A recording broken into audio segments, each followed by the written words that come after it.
know. And we're live, and we're live. We're late as always, so I don't even know why I say 9 o'clock anymore. I'm always like, well, Wednesday night is like the night that my wife like always, not always I should say, but very, very commonly, she goes out to after work with a couple of her friends, and they go to this bar that it's vinyl night, and so like they actually like play vinyl records and like they take requests, and I don't know. I've never been, so I can't really speak as to what exactly all goes on. But so she invariably will get home after 9 o'clock. But I'm always wrangling the kids and getting them ready for bed, and my daughter had some homework and stuff, and so I had to. So just so happens Wednesday night is that night or whatever. So. Not that you guys need an excuse. Hey, everybody, how's it going? Okay. Yeah. So, anything new, Jim? You've been missing forever. I know you had a trip, or you went somewhere and did something with the guy or the person or something. Yeah. My daughter's some of her theater group went on a trip to New York City for 4 days to see shows and meet people and do workshops and stuff. So I went with them. So that was really nice. And then I'm here this Wednesday. Next Wednesday, I'm in Vancouver. And the Wednesday after that, I'm in Dubai. And then the Wednesday after that, I think I'm back again.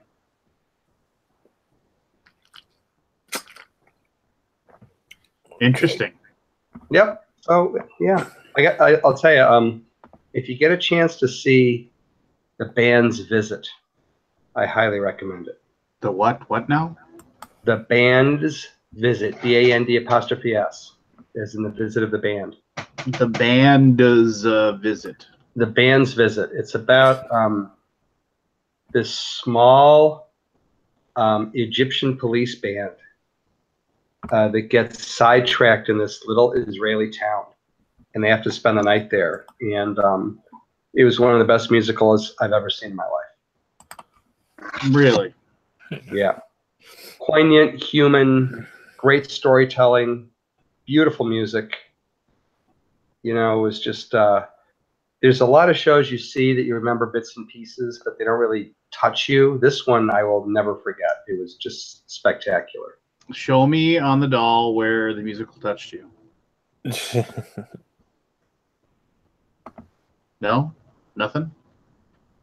My empty hole where my heart would be had I had one. Yes, that's true. I in my high school career appeared on the stage. I remember I did some plays and some musicals. Probably the most prominent role I had was I played the father in Bye Bye Birdie. If anybody remembers that one. And I was Bye Bye Birdie. Yeah, and so weird thing, like I remember like sitting like many years later, I'm in like my late 20s, early 30s or something, and I'm like lounging about on a couch, and the girl that I was dating at the time was like reading a magazine or something, and I'm flipping through the channels, and I end up on American Movie Classics or whatever, and the like movie version of the Bye Bye Birdie musical, and I can picture the actor that played the dad. I can't think of the guy's name though. He starts singing his big song, the "I'm Gonna Be on Ed Sullivan," and I knew all the words to it. I was able to sing along with the entire song. Because and even though I was, a decade and a half removed from when I had performed it, I was pretty proud of myself. Ed Sullivan, I'm gonna be on Ed Sullivan. I'm glad you chose another career path. Hey, thanks, buddy. You're always there to support me, Barry. Thank you so much. But yeah, that was probably that. And what was the last play I was in? I played like the backup doctor or the assistant doctor in Harvey. Like there was like the main doctor who buys into the idea of what Harvey was, and then if you'll know what Harvey is like the guy that everybody thinks the guy's crazy because he's got this invisible rabbit like as his best friend, like a walking, talking rabbit that he had called Harvey, and like his sister tries to have him committed or whatever. Anyway, the asylum that they send them to, I think his name was like Dr. Sanderson or Dr. Anderson or something like that. But I played him. That's the last play I can remember being in. Asylums are fun. You know, that not here we go down a rabbit hole, which is fine. But I mean, I remember when I went to this like hokey local convention, like gaming convention, sci-fi convention, whatever. I like won tickets or I got comped tickets or something like that, and I took my daughter at the time. I might have told this story before. I apologize if I have, but she was like really big into all those like ghost hunter TV shows. Mm-hmm. Like we were on a trip once and there was one on TV and she watched it and she just loved it. And I was like trying to explain to her how fake these things were. It's like these people who are walking around, hey, did you hear that? It's like the cameras are right there. Why didn't we hear it? But it's all made up, and they're like, oh, and it's just like, this is where, I felt a chill, things that they can't represent or whatever. And it's just dumb. And so she was really into them. And so there was like the local ghost hunting chapter that were having a symposium, and she wanted to go and like listen to these guys talk. And so we went there and we sat in, and there was a couple of a dozen people there, which was a pretty good turnout, honestly. I mean, for this like weird local convention. And they were kind of talking about what they do and everything like that. And so they had gone. I guess so there's a little town by the name of Fergus Falls in Minnesota, and actually that's where Kevin Burkhartsmeyer's from, but and where he lives. But anyway, in Fergus Falls there is a like an abandoned medical building that was partially an asylum. And it's abandoned, and somebody owns the land, who knows what, but nobody ever has done anything with it. And technically you're not supposed to go there and wander around, but it's like this cool spooky place people like to go and wander around in because it's where the crazy people were, right? And so everybody's got all these like stories. Oh yeah, you go there late at night and you can hear like the screams and blah blah, whatever. But so the ghost hunters went to this place. They had all these pictures of all these things, and they went everywhere. They were taking pictures everywhere, and it was like during the day, and they're taking pictures. And so then of course there's no like light. Inside there's the electricity's turned off to the building, and so they had all these pictures of everything, and then I don't remember what it was, but they had this picture, and it was like taken like down this really really dark hallway, and like there was like a few things where sunlight were able to come in and show. And they showed this picture, and they were like, and they were like leading up to it, like this was the big reveal of like where they've been, and they should, and it's like, and this is probably the best picture of them all, and then they show this picture, and it just looked like a picture to me. I was like looking, I was like, okay, so it's like kind of like a artsy fartsy, let's take a picture down this long hallway where the sunlight's coming in different spots, and you can kind of see where there's some like refuse and things, and there's some graffiti on the walls where people had been there before and stuff like that, and we're all kind of looking at it, and the guy's like, do you see it? Do you see it? And I'm like looking at it, and this is like on a giant screen too, right? It's like this huge giant screen. Oh, and as an aside, the best part was because the guy running like they were like pulling up them on a computer that they had there, and then he was clicking on the ones to show, and then every once in a while they'd screw up, and the guy also on that guy's same computer were like pictures of his family and stuff like that, and they're like going through like a family album trying to find like these ghost pictures. They couldn't think to put them in a folder, but anyway, regardless, so and then like he goes, and then like he actually like goes up to the screen and he points to this like little like giant picture, and he points to like this little spot like this. And he's like, see here, can you see it? Can you see it? And I'm like buying into it. I'm like looking forward, and I'm squinting. I'm trying to figure it out. and there's like, you can see it, right? You can see the horns, you can see the face, you can see the grin, you can see the demon, right? And I'm like, what are you talking about? I'm looking and like, it's just like there's a couple of weird shadows and things like that are coming out. And then my daughter, who was like 6, I think at the time, raises her hand and like, oh yeah, you got a question? She's like, that doesn't look like a demon at all. She said, this looks like some shadows.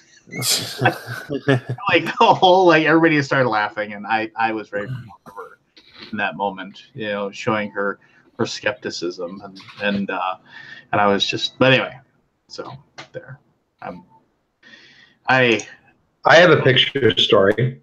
Okay, go ahead. So 2 days ago, we got some unexpected snowfall, and when it's nighttime and I get up for a drink of water, I'll use my phone's flashlight to get around the house so I don't trip over my giant dog. So I walk in the kitchen and I look out, and we have a giant play structure in the backyard. It's about 30 feet wide or long and about 15 feet wide. And it was covered with snow. It looked beautiful. And all the trees around were covered with snow. The whole woods was covered with snow. It was just so beautiful. It's about 2:30 in the morning. So I thought, I'm going to take a photo of this. So I took a photo with my phone. I'm walking back to the bedroom, look at the photo. The photo looks so creepy, I had to delete it. Because the way that the shadows were and the light was, what looked beautiful to the human eye looked like some crazy, like old, dilapidated place, like out of a Constantine novel or graphic novel where it's some horrible atrocity been committed. It was just the creepiest looking photo I've ever seen. It gave me the willies. I had to delete it immediately. Ooh. So that's my photo story. Okay, I will, and this is okay, and this is a real like thing. I gotta tell this story. So, my son, who is just an awesome little dude, he's 6, and a few nights ago, he you know, every once in a while he'll say, oh, you know, it's like, hey, you know, will you lay down with me when I put him down for bed? Yeah, okay. Well, and then he'll tell me about his day or whatever, and it's just a stalling tactic so he doesn't have to fall asleep because he knows he's tired and he doesn't want to shut his eyes. So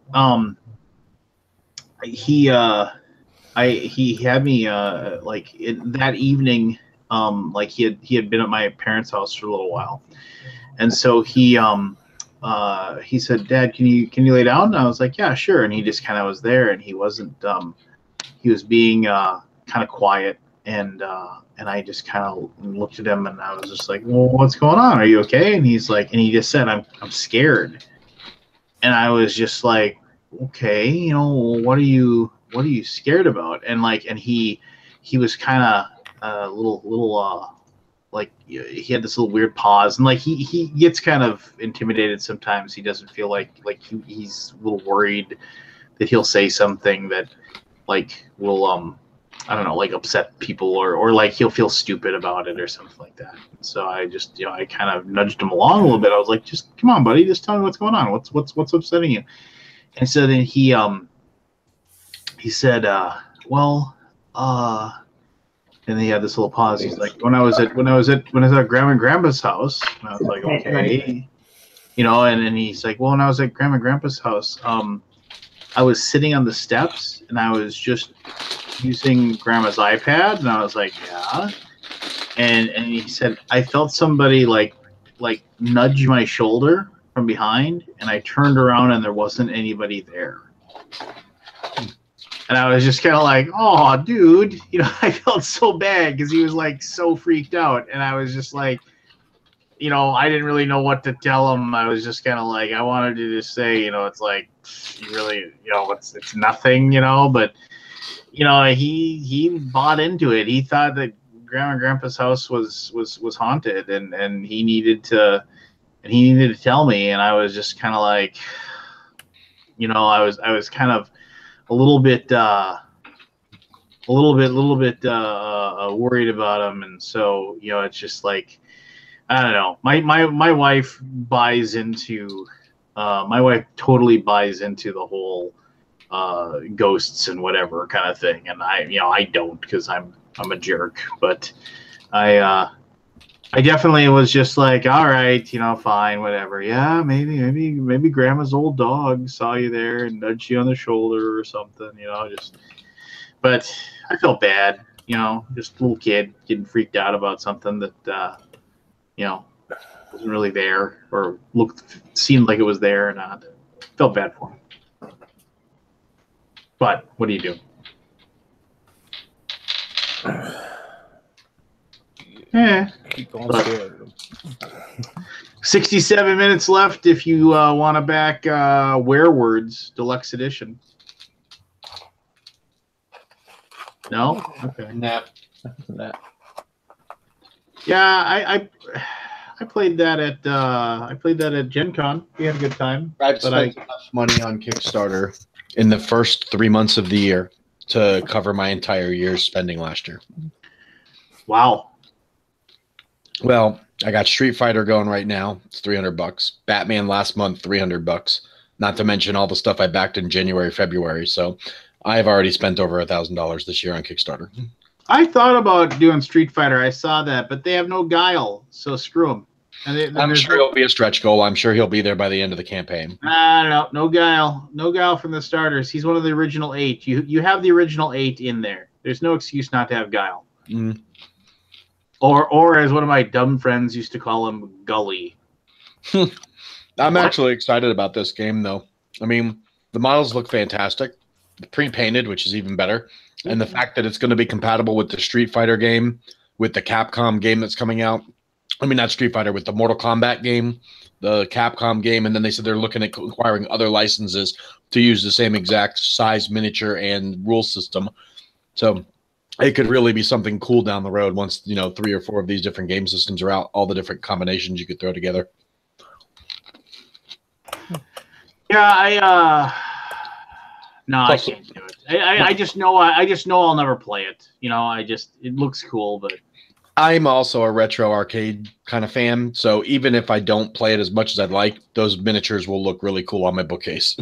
You know what website I found earlier today, and I had to actually go away from my computer, or basically tell myself I didn't know it existed, or else I wouldn't get anything else done. Mm-hmm. myabandonware.com. My Abandonware. I've not heard of that. I'm going to look at it, though. myabandonware.com has all of the... Remember we were talking about, old, computer games that we loved, that we played? Yeah, I was reinstalling them all on my new computer. I've got Sid Meier's Pirates sitting right here. Yeah, Sid Meier. Meyer. Whatever. Anyway, oh my God, they're all free? They're all free, and a lot of them you can just play right in a browser. You don't have to do anything. If they have all the LucasArts games, I'm in. All the old LucasArts games were fantastic. Yeah, so myabandonware.com. I went there and I started playing the old Pool of Radiance D&D computer game. Wow. Yeah. If they got Baldur's Gate or any old LucasArts games, I'm going to be in trouble. You'll have to dig. But I mean, and a lot of it you can play in a browser window, but a lot of it is just download it and play in DOSBox. And nice. DOSBox is super easy to install and use and whatever. So, yeah, there you go. You say goodbye to all your free time. Mm-hmm. Pretty much. Mm-hmm.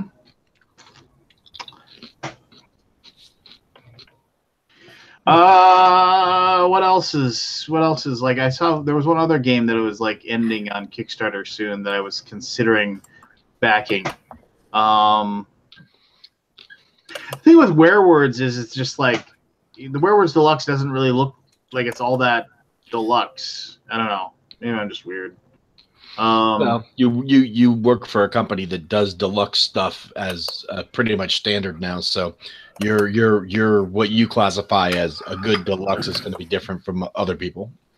3 minutes to go on Architects of the West Kingdom. Oh my God, they got all the old LucasArts games.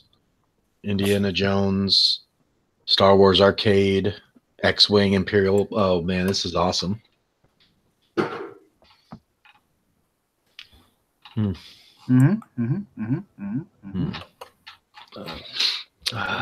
right, I'm going to favorite that place.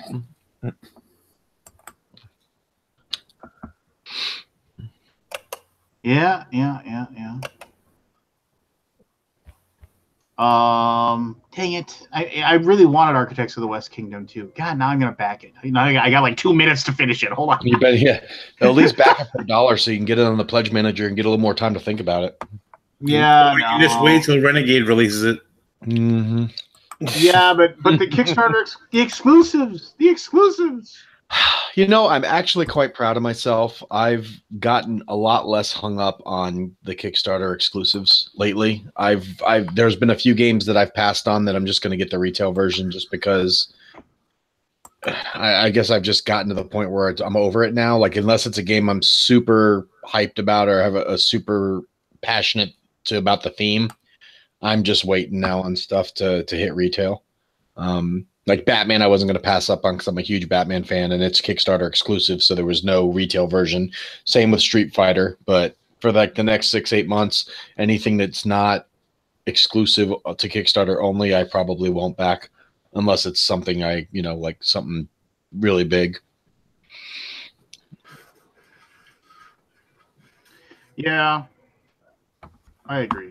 It's just getting too much. It's too much money invested now for stuff I won't see for a year. It'd be one thing if these were Kickstarters for games that are being produced right now and they're just getting their final numbers and it was coming out in 3 or 4 months or even 6 months, but everything I've backed isn't coming out until like April, May, or June of 2019. So it's like I've spent all this money in the first 3 months of the year and I'm not going to see any returns on it until at least next April, if everything's on time. So it's kind of weighing on me now. So I'm kind of be very, very picky going into the next 6 months of what I back and what I don't back. All right, I have an odd question. Sure. Who is Aaron Frias? Never heard of him. Well, he's selling a book on Kickstarter, How to Create Your First Board Game. Huh. It's I've not heard funded. of him. Is he? Does he say what his background is? All right, well, hold on. Let's see. Is designer and publisher at Bowtie Games, has created over 20 board and card game prototypes. Some unsuccessful on Kickstarter, some successfully funded on Kickstarter. Huh. Successful ones are Barn Raiser and En Passant. Never heard of any of those games. And one in process with a publisher, Good Dungeon. Has a Master of Adult Education from the University of Central Oklahoma.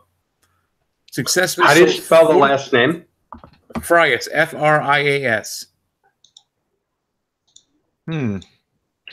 His thing is ending in 16 hours, but I mean he's only asking for $1,000 for it, and he raised just a little over $6,000. But he's on Board Game Geek. He's got a designer page on Board Game Geek. So Lots of people have designer pages on Board Game Geek. Linked games. He's got Band Rivals, the card game, Barn Raiser, En Passant, Good Dungeon, The Prisoner's Dilemma, and 8-Bit Battle are games that are on here. None of his games are ranked, so they haven't even gotten enough, and none of them are owned by more than looks like 10 people. So most of his games that are published aren't owned by a lot of BGG users. Who's murdering a cat? Not me. No cats in this house. We're just getting ready to cook it. Leave it alone. Don't worry. Well, good for him. 8-Bit Battle, 10 people on BGG own it. And he got Rivals, 615 backers for his book. Well, good for him. Hey, if the book is $12 for a physical book copy. that's you can't even buy a book like that on Amazon that cheap for $10-12. Yeah.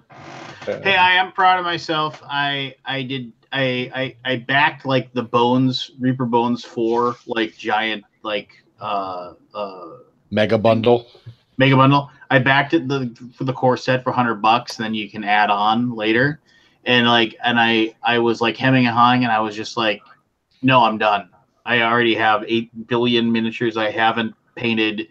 I'm out. I didn't add anything. I just spent $100. Wait, where would you have put it all? Aren't you trying to clear room up in your basement, not create more junk to put in it? Yes. And so I was just, I'm out. I was just like, and I felt good about it. You know, here's your $8 for shipping, and now I'm never backing another one of these again. It's just at least not until you get your other stuff either painted or given away.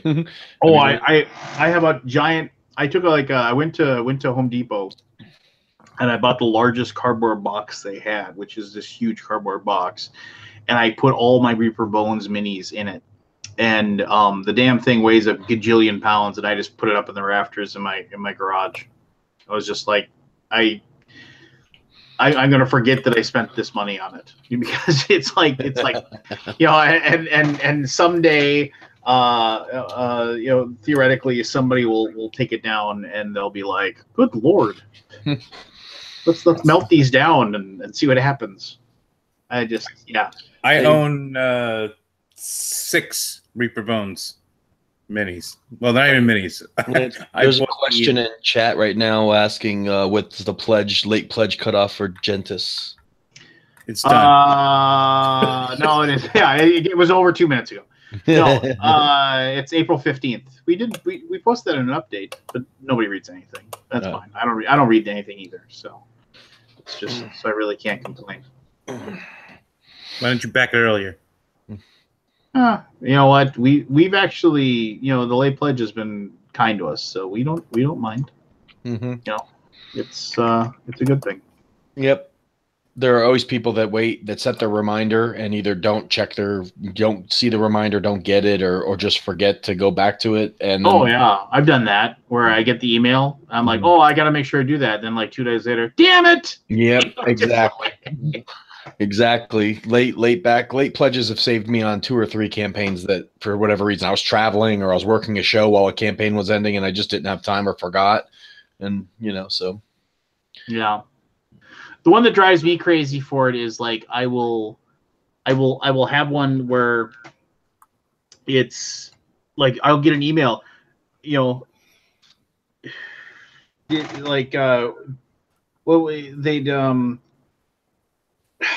they'll ask, is there a late pledge? And it's like you had to actually go to the Kickstarter page where it says late pledge here to send me this message. So yeah.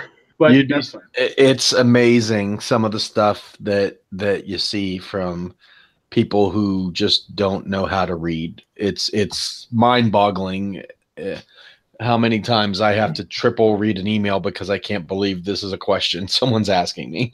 And it's some of it's like just you just wonder, you just think maybe English isn't their first language and they're just not phrasing it right, but it's amazing. Like yeah, I don't know. But whatever, it's once again, you got there, right?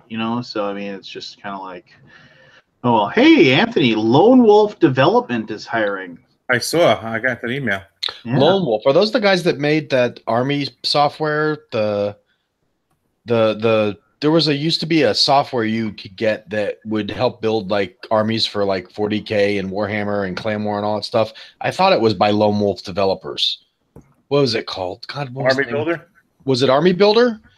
That may be it. I thought that was Lone Wolf. I remember, actually, I can tell because I've got one of their discs. But yeah, if that's the same place, man, I love their software, but they kind of haven't seen them around in a while. Let me go check. There's an old Norm Macdonald joke where he goes, Hero Lab. They did. Where? It must be Army cool. Builder. It is Army Builder. Army Builder. Okay, good. I've got the disc in the back of my Clan War rulebook. They give you a free demo disc of Army Builder, and it had their company name on it. But yeah, used to love that software. Yeah. I actually had bought the full version of it back when I was playing 40K and the Mech Warrior miniatures game and Clan War. They also do that card vault if you play like CCG. Yes, that's the other thing. I knew there was something else. I used to use Card Vault too, all way back in the day when I was. Yeah. And then the other thing they have is the Tournament Ace, which is the bracket tool. I've not used that, but I've used Card Vault and I've used Army Builder, and I really liked Army Builder. I don't even know if it's still going or not, but now that I'm playing Legion and I've got a couple other miniatures games that I'm planning on getting back into, I may have to see if they've got an updated version of Army Builder because I like it. They do. They do? That's awesome. Yeah. Army Builder was pretty sweet. I don't know how dated it is now, but it was great back in the day. You print out your rosters, it would give you all the data for each of those things. You wouldn't even need the cards. Like if you printed out an Army Builder roster, you would need no cards to play the game because everything is on that sheet. All the stats, all the X-Wing is on there. Oh, nice. Warhammers, Warzone. Have they updated it with Star Wars Legion yet? I That's probably soon. I mean, it just came out a couple weeks ago, so I may not have it up yet, but that's awesome. Army Builder was the best. Yeah. Army Painter makes some really good paints and stuff. I actually like the Army Painter line. I bought their big mega bundle paint set a long time ago, and it was a great value for the money. I just never ended up having time to paint, so I ended up donating it to a local painter who was painting stuff for me. I just said, here's paint so you can paint my stuff, and I ended up giving it to him. But it was a great deal. Their big mega bundle gave you like 100 different paints and washes, a X-Acto blade, one of those green mats that you can paint on, and a bunch of different brushes and clipping tools and stuff. Jim, quit talking so much. Barry, you shut up too. Jim, how's the new design coming? It's in digital proofs right now. Just got sent back, so it'll go to pre-production copy in the next week or so, and I should have product for Origins. Nice. I won't be at Origins, sadly, but that's awesome. Well, I'm going to do a pre-release at Origins, and some I'll take maybe 50 or 100 copies, and then the formal release will be at Gen Con. Oh, cool. So that'll be nice. And what number game is this now? How many games is this total? 4. Awesome. Yeah, 4. That's awesome. The new one I'm working on is I think it's gonna be a lot of fun. I want to make miniatures for it, like that first miniature game. Oh, sweet! Like a lot of miniatures, or just like a couple player pieces? Just 4. The miniatures I want to stand probably about 4 to 6 inches tall, so they're really maxiatures. Mm-hmm. And that's funny. Thank you, Jim. Get your pussy under control. Yeah, thank you. Ooh. And you'll play a 1,000 foot tall, immortal and invulnerable anthropomorphic frog, and you will destroy the world as you play the game. So that's definitely an original theme. Yeah. It'll actually tie into the Shadows of Malice theme. I'll do a second printing of Shadows of Malice next year, probably. Mm-hmm. So in Shadows of Malice, the world is all fragments, and you can arrange the world any way you want. So this carries on that theme with some entity is creating more fragments and trying to bring in the pieces of the world that was originally shattered. So in this game, these frogs you play are basically agents of these creatures, and you're collecting terrain. You have a card that tells you which terrain are worth the most to you, and so on and so forth. So you carry the terrain around in your gullets, and you're invulnerable. And when you get in fights, you vomit up terrains from the other people, and it'll just be just a big bash them out. And also, there's also splinters of the world that are destroying it as you play. So there will be no dice. It will all be cards. There will be no randomness in any of the combat. Boo! No randomness in any of the combat. Randomness in where the splinters strike the world and punch holes in it. So that's what I'm working on. All right, I'm trying to decide between 2 things on Kickstarter. I need your help. Okay. Don't buy either. I'm deciding if I should back Harem Wars. Harem Wars. A game of Harem Combat. I'm looking it up now. Harem Wars or Harem Combat? Harem Wars. Wars. It's called Harem Wars, but it says Harem Combat, the adult card game. If it was actually Harem Combat, HAREM, that would be an intriguing game. Harem Combat adult card game. Build your own anime-inspired harem in this fun adult card game, featuring 2 ways to play the game for 1 of 4 players. It's 596% funded. Sounds like those. Of course it is. Sounds like those furry people. What's the other game? The other one is the Hoarding board game. Hoarding 101. That's a Succession board game. Board game on hoarding, and they have to explain what hoarding is. Overfilling your house with items. Roll the dice and draw tiles from a bag called the world.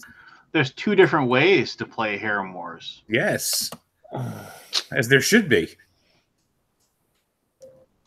Boy. It's a tough call. Yeah.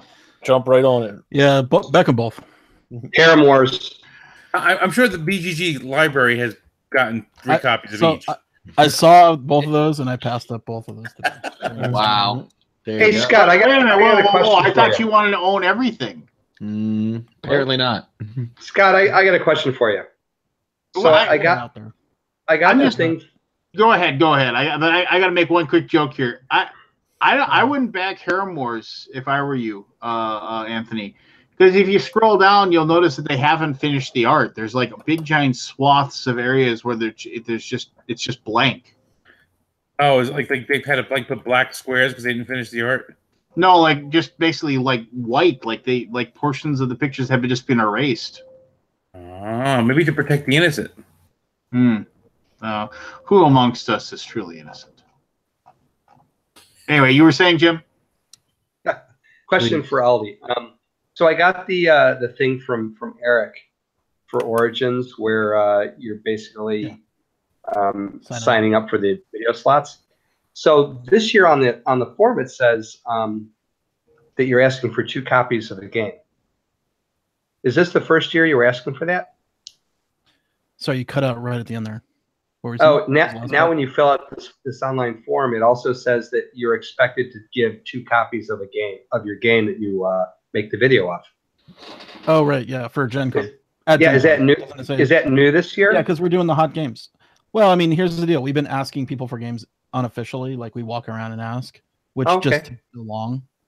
So, I mean, we've been doing it for the past couple of years, but like not on the form, I guess, because this is trying to help us speed that process up. Oh, that's fine. I mean, I have no problem with it whatsoever. Yeah, we're doing the hot games. We're doing that hot games room again at Gen Con.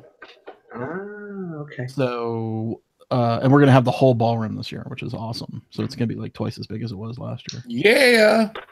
So if I understand correctly, you'll do the video at Origins, do your normal stuff like you did last year at Origins, and then the games are delivered to you in person at Gen Con. Yeah. We're hoping. Oh, and then with those go into the hot games room at Gen Con. Yeah. Then we take them all back for BGG Con. That's perfect. Just do it. If people don't give you the game, pull their video down. We're not like that. Wow. We have done videos. So at Essen, that is a part of the requirement. It's actually 3 copies at Essen. The people will come with their video or their game that's not finished, and like then they'll forget to give us copies like months later when it comes out. So we have to like track them down. Nobody's ever not given us a game purposefully. It's everybody's super generous, right? Like, I mean, I think from if I'm a publisher's perspective, to give 2 copies of the game to a place that can put it in front of thousands of people at Gen Con, like we literally have thousands of tickets, and it's a no-brainer. It's almost a no-brainer. So hopefully nobody grouses too much at it. No, I think the thing that it'll be interesting to see how they react to it actually being formally presented this time. Here's the deal. We ask almost every single person that anyway. Like we send that email out. It's a little more easy for us this way, so that we don't have to go run and grab everything. Cool. Wow. You weren't kidding about Harem Girls, Anthony.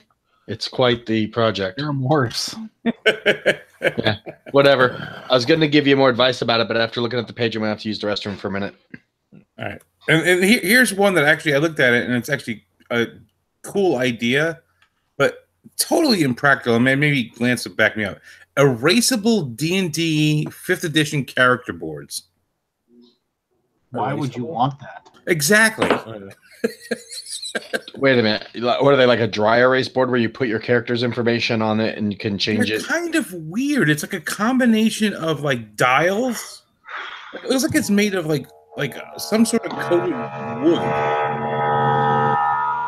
Jim, turn it has like rotating dials that keep track of certain things. Put it back in. That was the I turned it on to go with Harem Wars. Wow. Some So have the art lightsabers, on Harem some have Wars- viper swords. Wow. And folks, we've sunk to I kind of an wish this artist. I mean, the art that's not the girls is actually pretty good. Like, I kind of wish the game was just that. It's yeah. I mean, some of the art I looked at, I'm like, oh, okay, this kind of looks like some of the stuff you'd see from Japanime or something, you know. And then as I scroll down, I'm like, oh, okay, it's going that way. All right, so I'm looking at this Standard character and board X-rated. thing again. So you use like a wet erase marker, and then you can clean it off with like rubbing alcohol. But it leaves all the the markings. I guess it's like laser cut. It's an interesting idea. Just don't know how practical it actually is. Do you change your character that much? I mean, if you were playing Gloomhaven, not Gloomhaven, why am I drawing a blank on this game? The other big game, Seventh Continent? Charterstone, Seventh Continent. Monster, whatever. Why can I not remember? My brain is off today, apparently. The one from Chip Theory? Kingdom Death Kingdom Monster. Death? Oh, You are constantly modifying your character sheet. Like, that would be useful for that kind of game. But I don't know 5th edition. What do you change your stuff a lot? Do you change your stats? only when you level, right? Except for your health and equipment, Right. as you Health find stuff. but yeah, so in 5th edition D&D, like, you don't change much. You No, don't unless change you your level, and once you start getting to higher attributes, do you? levels, you're changing it even less. Do you change your attributes? You can, when you level certain times, you can choose to either take a point or you can roll to try to get more or something like that. I haven't played in a while, but we just started up a Curse of Lestrade campaign, so I'm playing for the first time in a while. Oh, cool.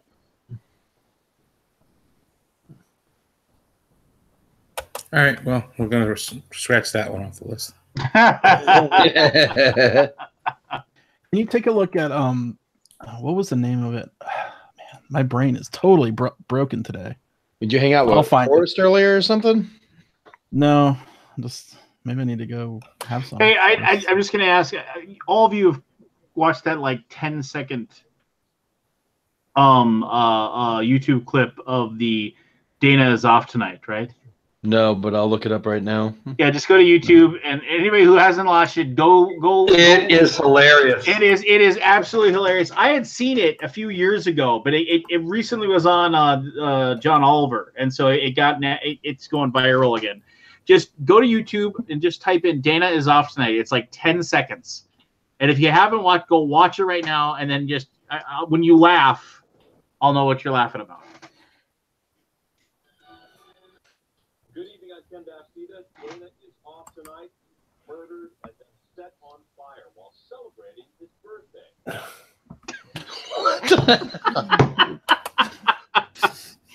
Oh my god!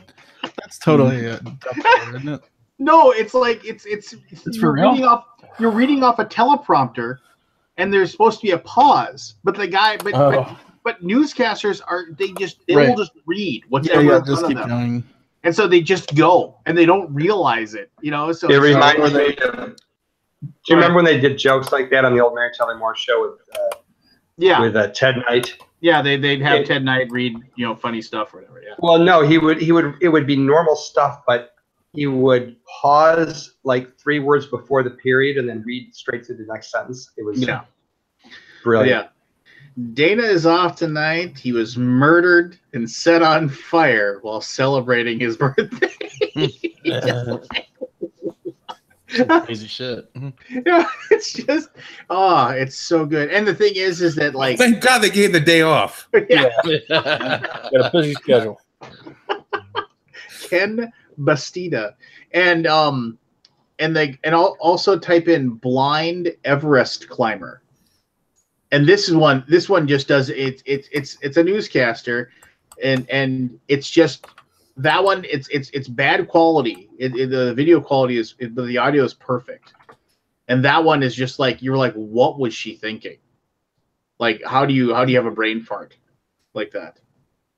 Just type in blind Everest climber. I didn't get it. No, I didn't either. It gave me a Needs bunch more- of needs different. more. Oh, hold on. I'll find it, and I'll direct you perfectly. Hold on a second here. Actually, I'll give you the link. I'll give you the. I'll give you No, the. it's not that. You have to look up gay Mount Everest. Yes, that I just found that one. Oh yeah, click on that one, and it's just. If you watch it, it's like oh my god, you just want to say what were you what? But here's the catch. Yeah, shush. Let him experience it. Shush, let him experience it.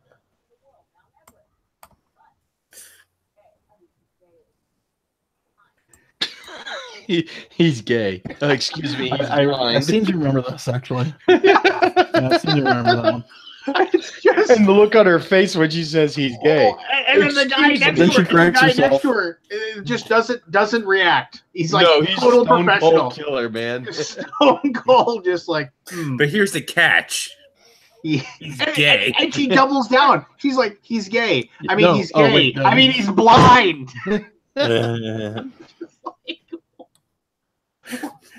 What? You just you're like, what? What was she thinking? It's I just can like- watch news clips like this all night long. Like I find it funny. I mean, because I mean, half the time there's no way you can prevent that. It's sometimes you just slip and you're on live TV like that, and you just and the ones that are really funny are the ones that just don't miss a beat and just keep on going like nothing happened. I Yeah. could never do that. If I said something like that, my ass would be on the ground rolling. It's I couldn't do Cut to it. commercial. Yeah, cut to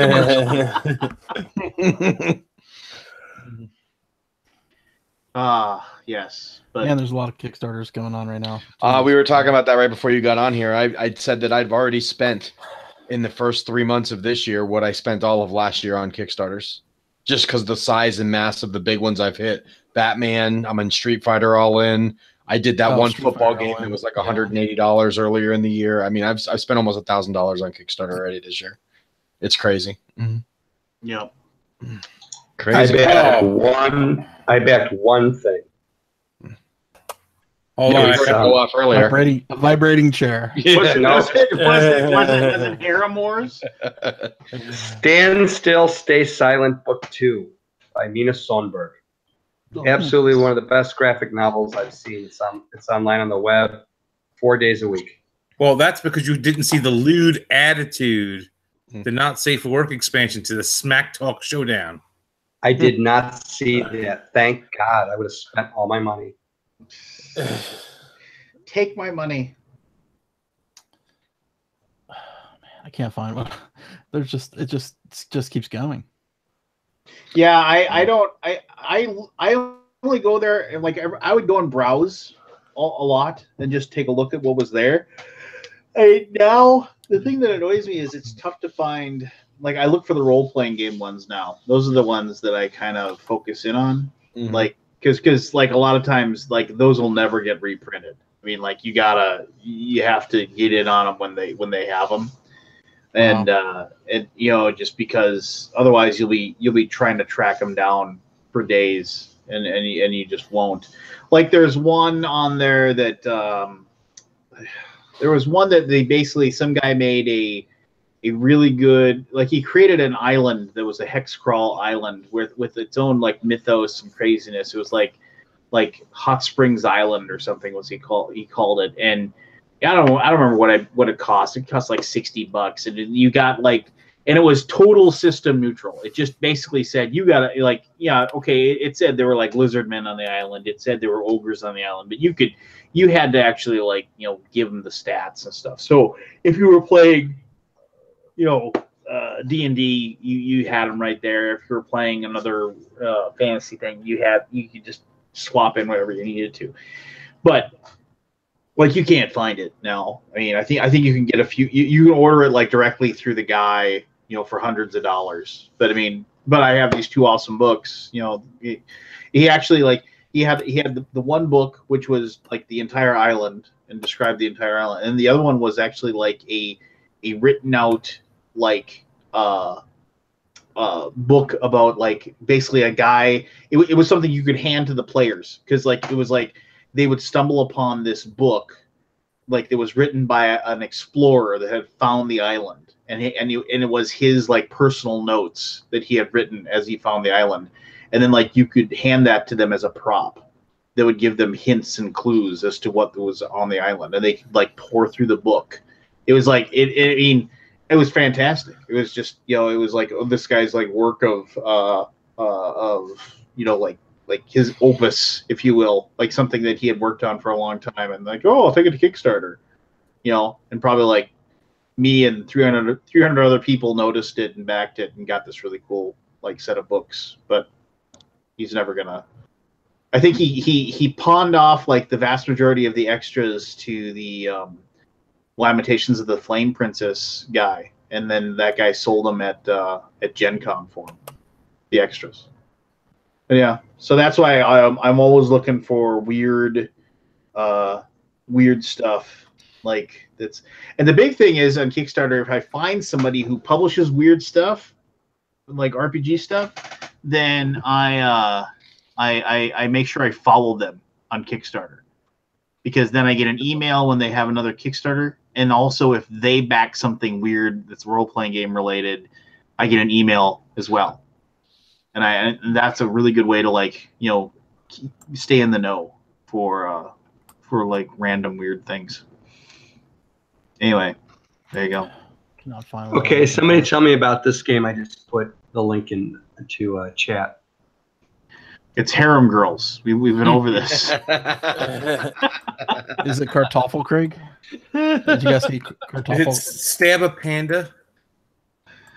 Cthulhu, the Great Old One. Brand new special deluxe edition. I know who Dan Chris is. Did I work with that guy once or something? Let me look at Dan Chris. Hold on. Let me see what his other projects have been. He's been around for a while.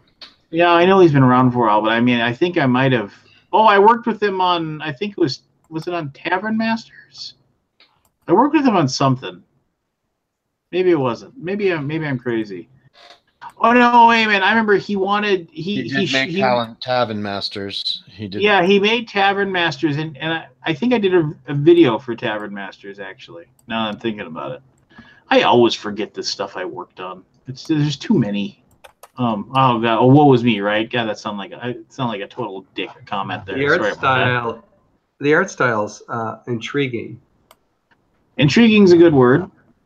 Mm-hmm. Yep, I did a review for it. That's how I know who Dan Chris is. Yeah,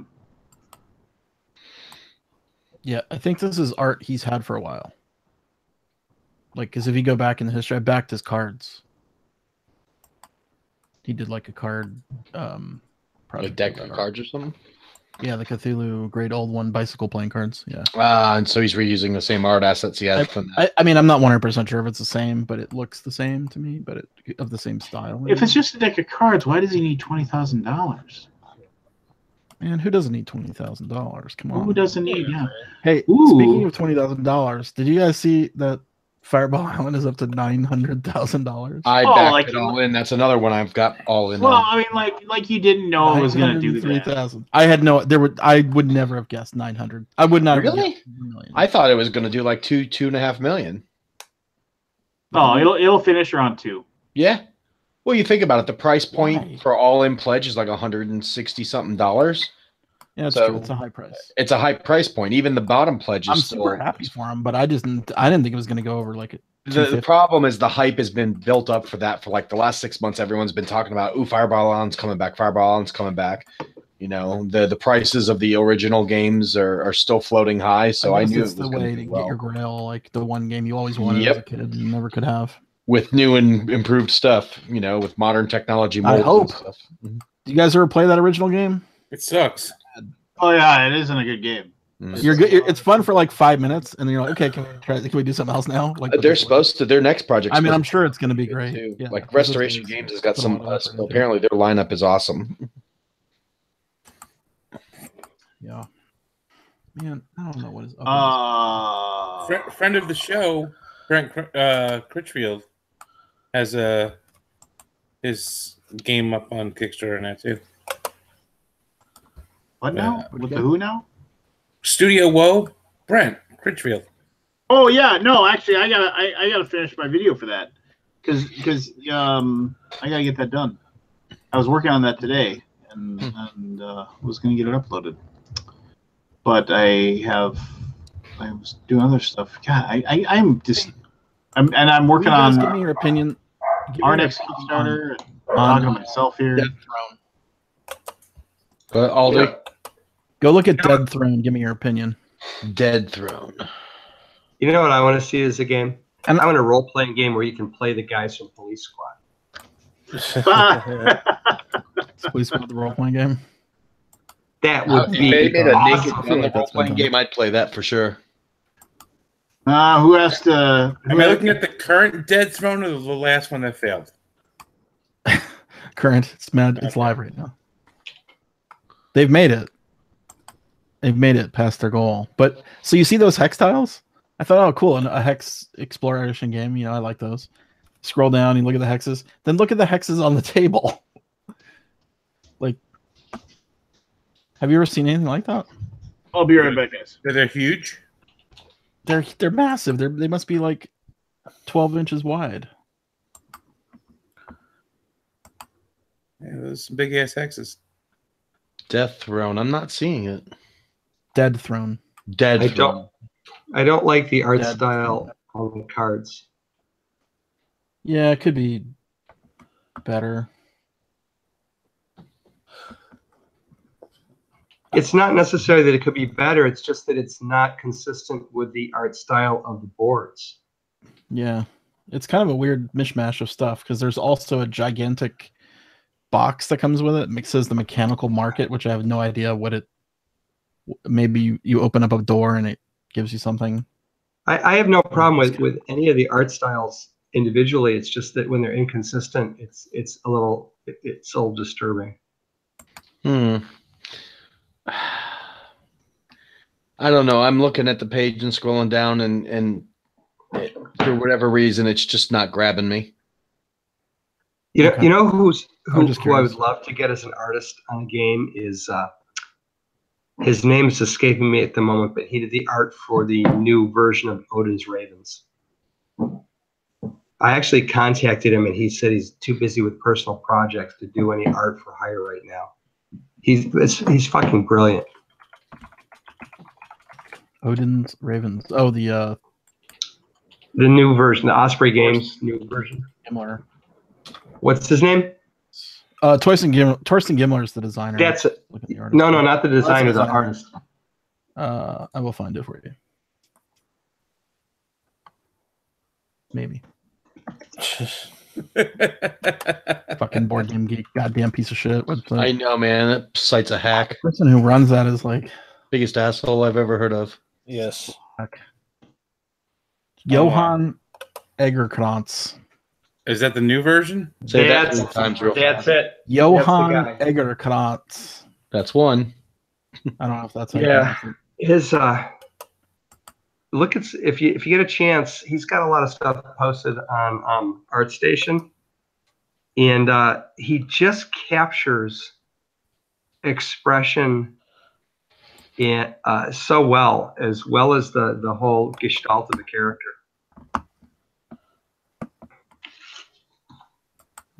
I need to play the Odin's Ravens. Like I've owned it forever and just never played it. It's a fun game. It's only 2-player, and by the 3rd game, you're ready for something else. But it's fun. That's a hell of an Well, endorsement. I know this is the guys. Osprey like picked up the Dead Kickstarter, right? The That I guy don't who know. took the money and ran. That was an Odin's Ravens reprint. Guy took the Yes. money and ran. Yeah, yeah. 20, 30,000 something dollars. God, I wish they'd pick up the one for airplanes or airlines from Golden Egg. I'm still waiting on that one. I What haven't heard an happened? update in Has forever. he ever said what happened to that? They said Elad took off to Israel and has never come back, and he hasn't updated the website since last October, and it was supposed to be shipping last October, and it still hasn't. No one's gotten a copy yet. But he was selling them at Essen this year, selling them at Essen at the booth while no backers had gotten anything sent out. Apparently, this is the second one he's had the same situation on. So there's a whole campaign going on of people that are making sure that no one buys Golden Egg games. because of that. This Just October far that just about passed? shipping games. Yeah, this October was the Okay. last update, and the last Kickstarter update in October said, shipping soon, going to Essen, shipping should resume, waiting on containers to that effect, to selling copies of the game at Essen from his booth. And then there was no update in November, no update December, no update January, no update February. And the game was supposed to come out in 2016. So he's been just every few months he'd throw up things are delayed, blah, blah, blah, for 2 years, basically. And finally, the game was supposed to be on containers on its way in October, and no one's heard a thing. That So, sucks. yeah, it's the He's only a one. good guy. I wonder there must be a story. I mean, there must be something, right? Yeah, I don't know. He's been around for a long time to just get up and leave, right? You would think so, but I mean, he closed down the Golden Eggs address in New York and went back to Israel, and has not updated anybody or responded to an email on his business site in over a year now. Because people from the Kickstarter tried emailing Golden Egg Games to get information, and when they'd message him on Facebook, he'd block them, and then if they emailed the company, they just got no response. So.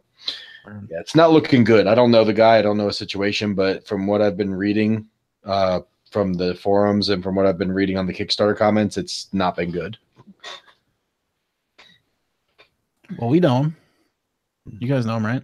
Yeah, I he's don't known- know him. I've he's not met known a Eli. couple times. Lance knows him. Yeah. How do I I know. share my screen? Screen share.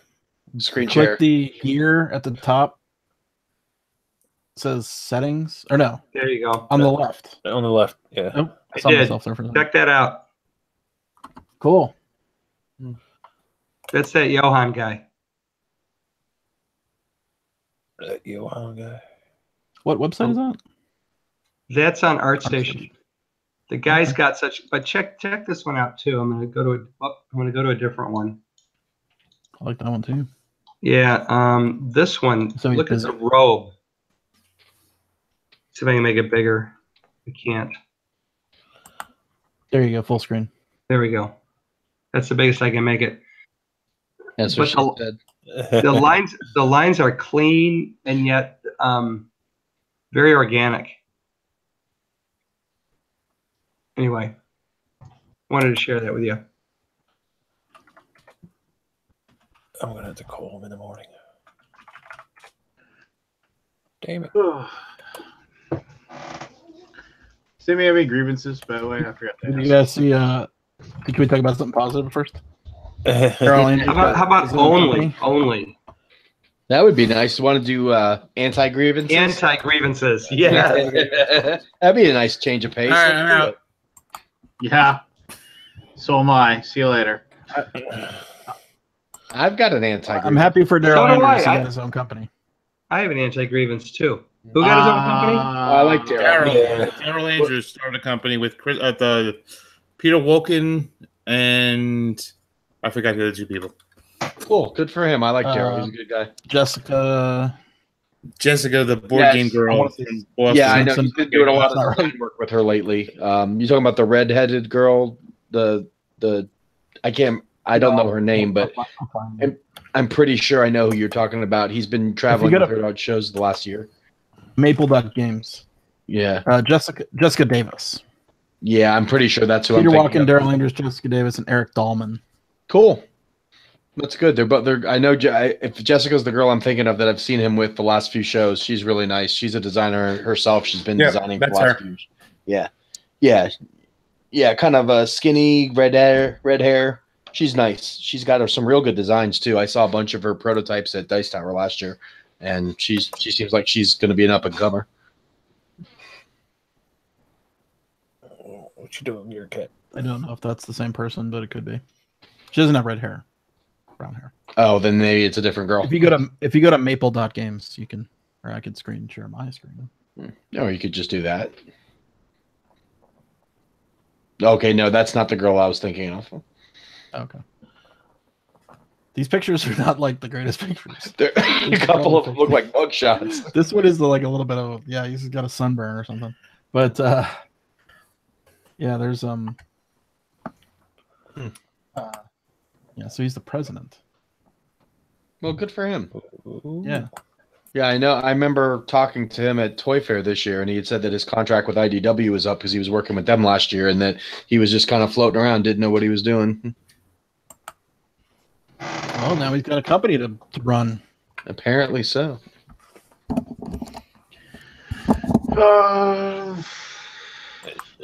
How hard is it to start a company? Just curious. Real easy. I've got a company. Takes one day. I got a company. Yep, LLCs It's are a real, dime a it's dozen. real easy. You just pay some money to your Secretary of State. File a, $150, LLC. man. You're good to go.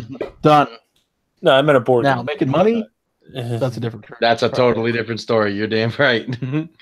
No, I have an LLC for my basically design studio for the games that I'm working on, and the LLC is mainly there just to protect my personal assets from any type of litigation, which will probably never happen. But it's $150 well. And the extent of what it takes to start it depends on who you're starting it with.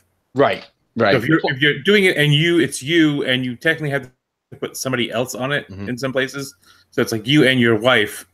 You don't really need a lawyer for those things, but for certain things you need to have paperwork. And the beauty of it is that because it's a design studio, I can write off all of my board game purchases as R&D. So it's fantastic to be able to. I am writing off a 3D printer. Yep, I can write off any computer upgrade. Yeah. For a few years, you can get away with that. It's the best $150 I ever spent. If you take I think it's 3 years of losses, it becomes a hobby in the eyes of the IRS. So you got to make some money. Yeah, which I do. I mean, I do get royalties, and I have I put out a couple games here and there. So yeah, I do just enough to be able to fall out of that category. Yeah, I know down here in Delaware, it's real easy to get an LLC. Well, yeah, Delaware is where most LLCs dealers. I think it's C Corps. I can't remember the reason. There's some reason. I'm a Texas company, man. Don't mess with Texas. Screw them Texans. Or what? All right. What's your grievance, Lance? Why do you make you think I have a grievance? I thought you wanted to talk about grievances. No, I just asked if anybody's got a grievance. That's all I said. All of a sudden, Grumpy Lance must have a grievance because he's. I'll think of one. Give him time. Well, no, I'm always grouchy. We know. Hey, I got the flow history today. Did you? Oh yeah. Yeah, it's nice. The sleeve looks pretty nice on it, huh? Yeah, that went right into the. Oh, another sleeve one. Damn it! It was still in shrink wrap. I haven't shrink wrapped it yet. I didn't even look. I might got it. Have it. I don't know. Sleeve is super pretty. Did you get it sent from a good Amazon? I don't remember where it was sent from. No. Amazon depends where you get it sent from. They actually put the box in a box. Have you guys ever ordered from Amazon.de? I used to. I got a few games through them way back in the day. Now, because like you were able to get relatively cheap shipping.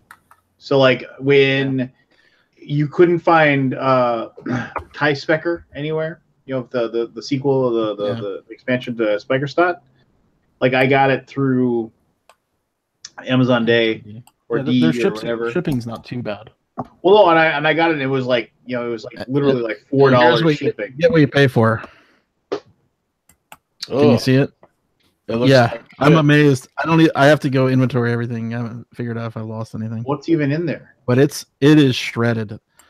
A bunch of those German games that just came out in Nuremberg, like the Roll and Write stuff, and what else what did I order? Verfaland.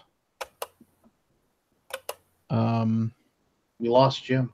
We got Jim back. Jim's back. Shown something. Yeah. A bunch of random German stuff. And the Mind, which did not come in this shipment. They sent it in a separate one, so I don't have it yet. Are we going to play like 9,000 games of the Mind at Gen Con?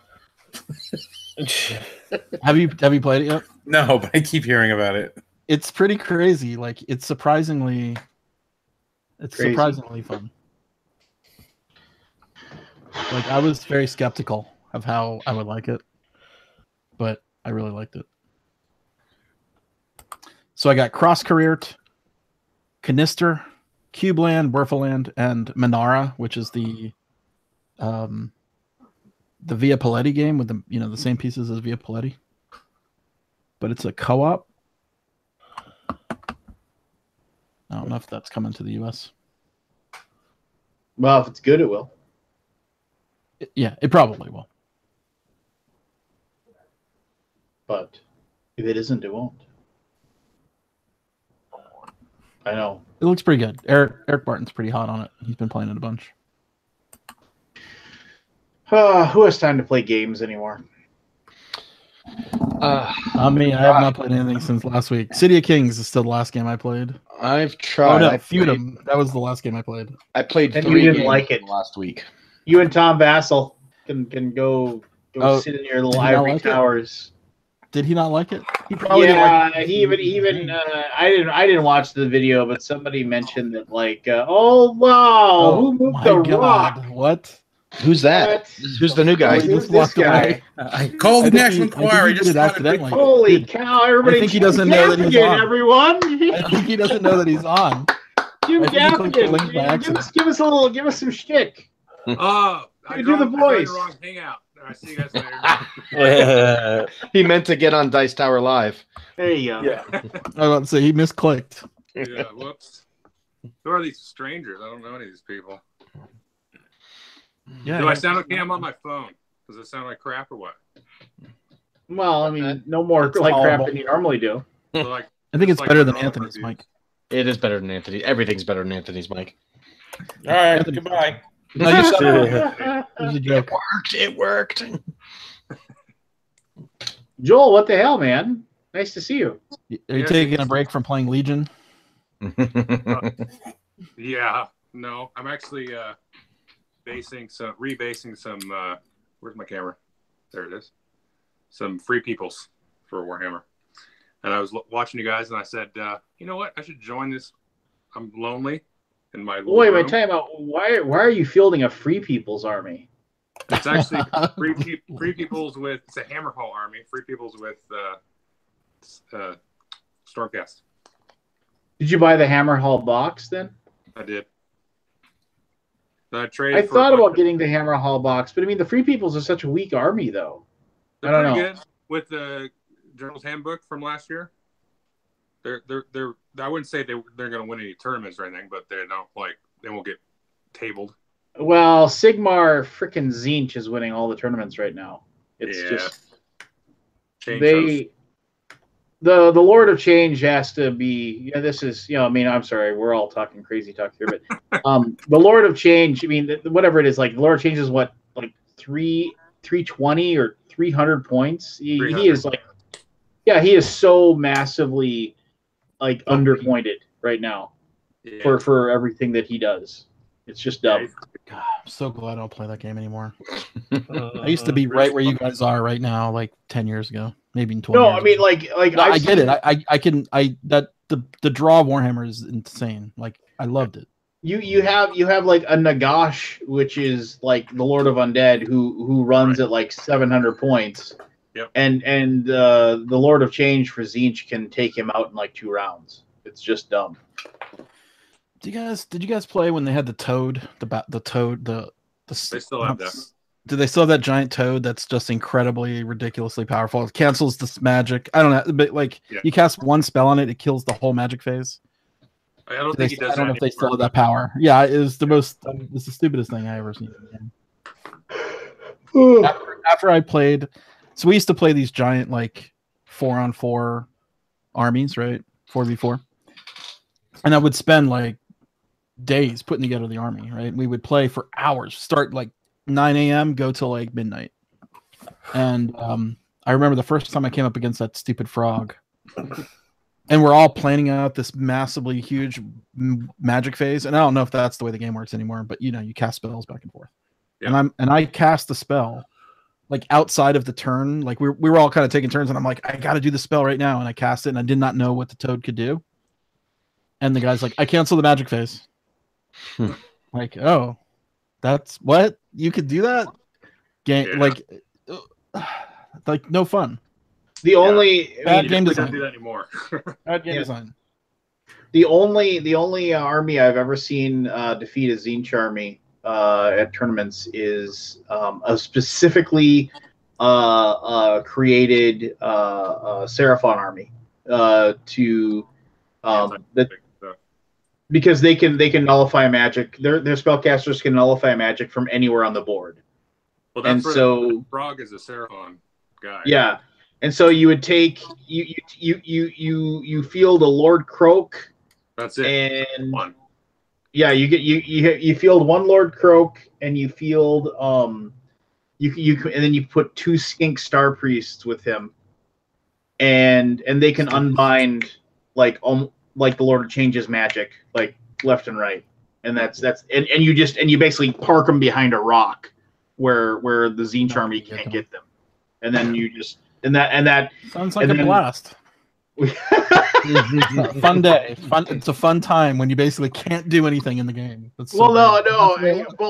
that and I saw a guy ran 4 laser turtles, which are these big giant like they're called Bastillodons, but they basically have this gem on their back that shoots a laser beam up to like 28 inches away, and like he fielded 4 of them, and he just and then the Seraphon have the ability where they can teleport literally anything on their board, and so he just teleported them all within range of the Lord of Change, and they just like laser blasted him into nothing. And that's like, so there are armies that can defeat, but I mean, for the most part, it's just dumb. There's a counter to everything in that game. But yeah, but I mean, what's dumb is that like if you don't have that army, then I lose, and it's don't pretty play in dumb. tournaments. I remember Don't the play in cheese. tournaments. Do they still Yeah. have cheese? Yeah, I played in tournament. I played in a Warhammer tournament, Yeah. and I had the Skaven, right? And I had the guy, and I don't remember his name, but he was like an assassin guy with a really cool black cloak, right? Oh yeah. I know exactly the model you're talking about. And I walked it straight down the middle of in the middle of the battlefield in front of 3 dwarven cannons and dodged every hit the guy put on me, like just miss, and then I died. Heart of Woe, or not Heart of Woe. What's the thing that like blows up and takes out everything with? Man, that guy was mad at me.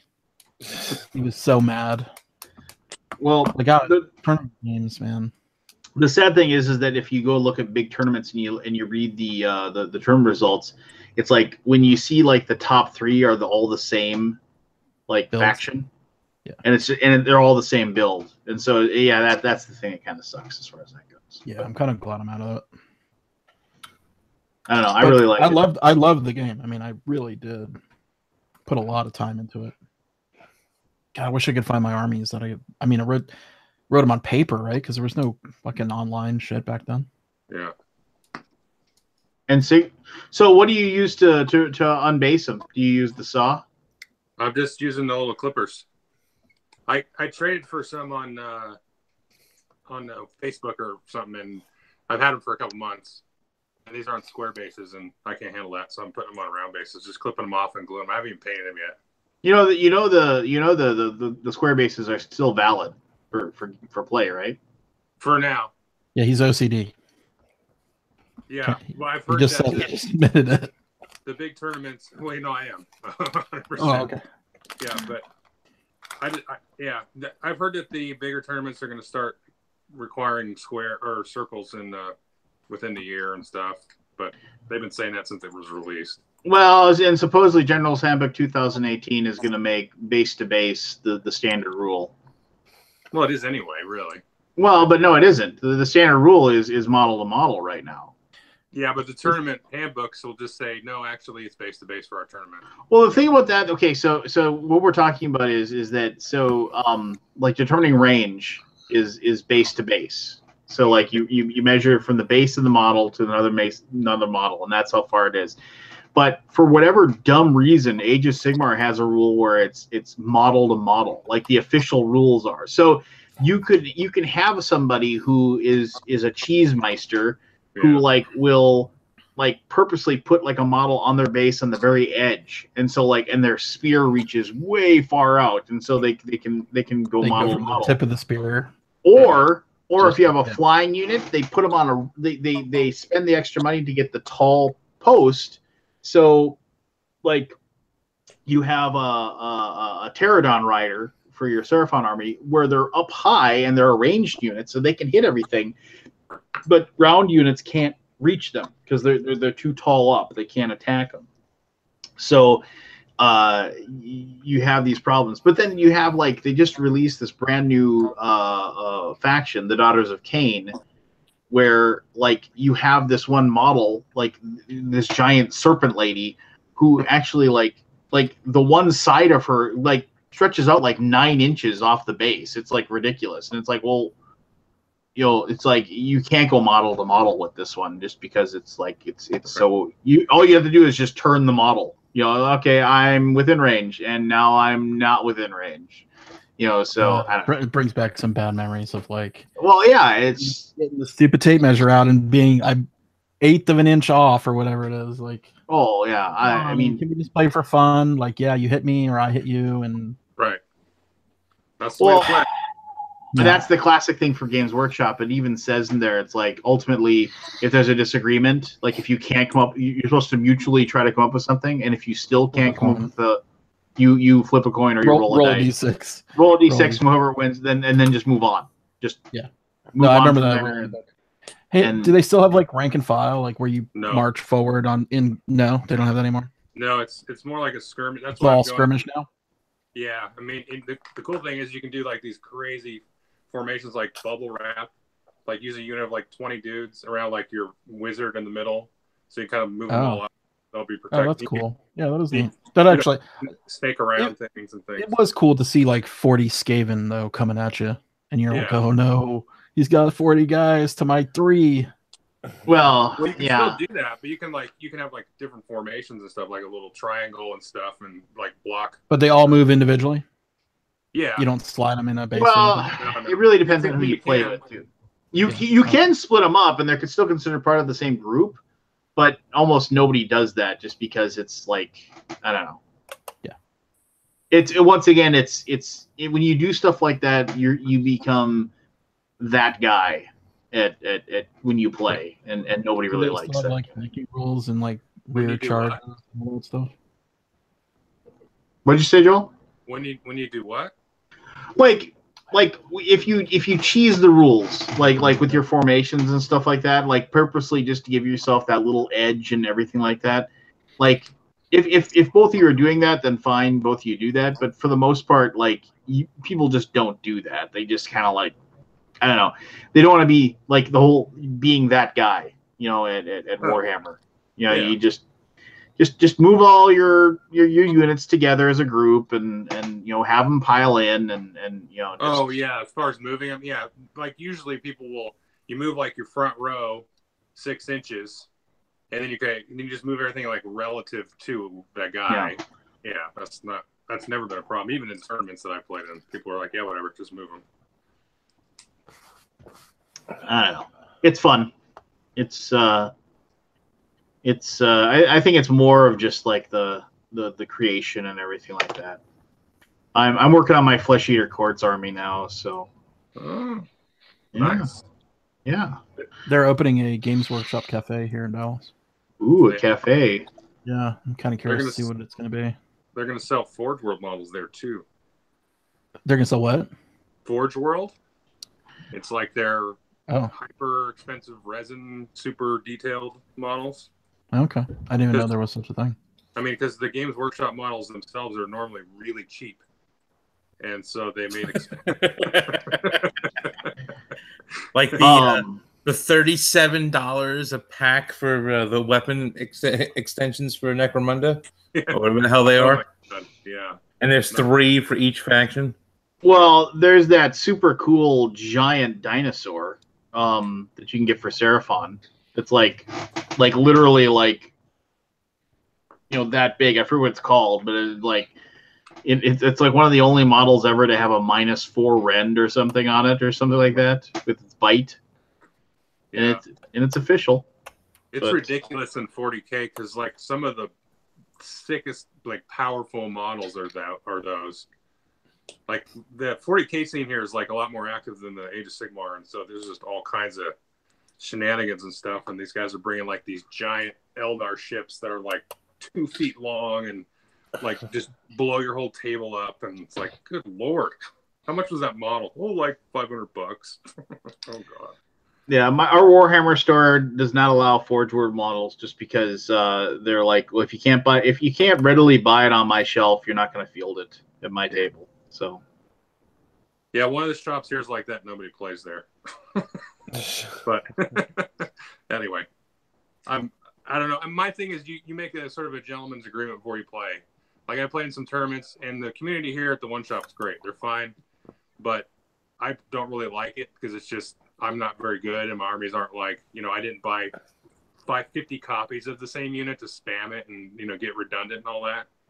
But you just make agreements like, hey, we're gonna play and just role play, and have fun and just have a giant battle and go for that. That's how I play. Lance, you talking about the Dread Saurian? The Dread Sauron, the Saurian, yes. 150 pounds. Yeah. It weighs 150. How much it weighs? No. That's how much it costs. Oh. 150 British pounds. So what's that? Yeah. No. It's about $200. Yeah. It's a chunk of cash. But you look up there, like those Warlord Titans. They're like 4 feet, not 4 feet, but I don't know, 2-3 feet tall, and they're like $1,000. They're crazy though. I mean, I want one. Yeah. Well, guys, it's midnight. I'm gonna have to say goodnight. Yeah, thanks for boring us with all the Warhammer talk. Right. I will see you guys in maybe 3 weeks or so. Oh, what are you doing next week? The week after? Next week I'm in Vancouver for a conference, and then week after that I'm in Dubai to teach a course. So Dubai. Never been there. So. All right. Well, enjoy Dubai. Thank you. And then I'll be back in the U.S. After that, and I'll see you guys in about 3 weeks. Back in the U.S. Back in the USSR. Which is what it's. Yeah. Well, we'll talk about that later. You're flying out on Emirates? I am. Business?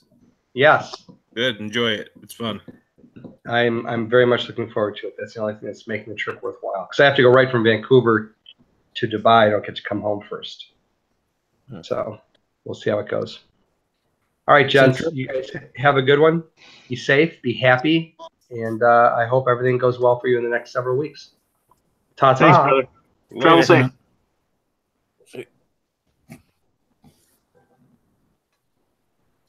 Any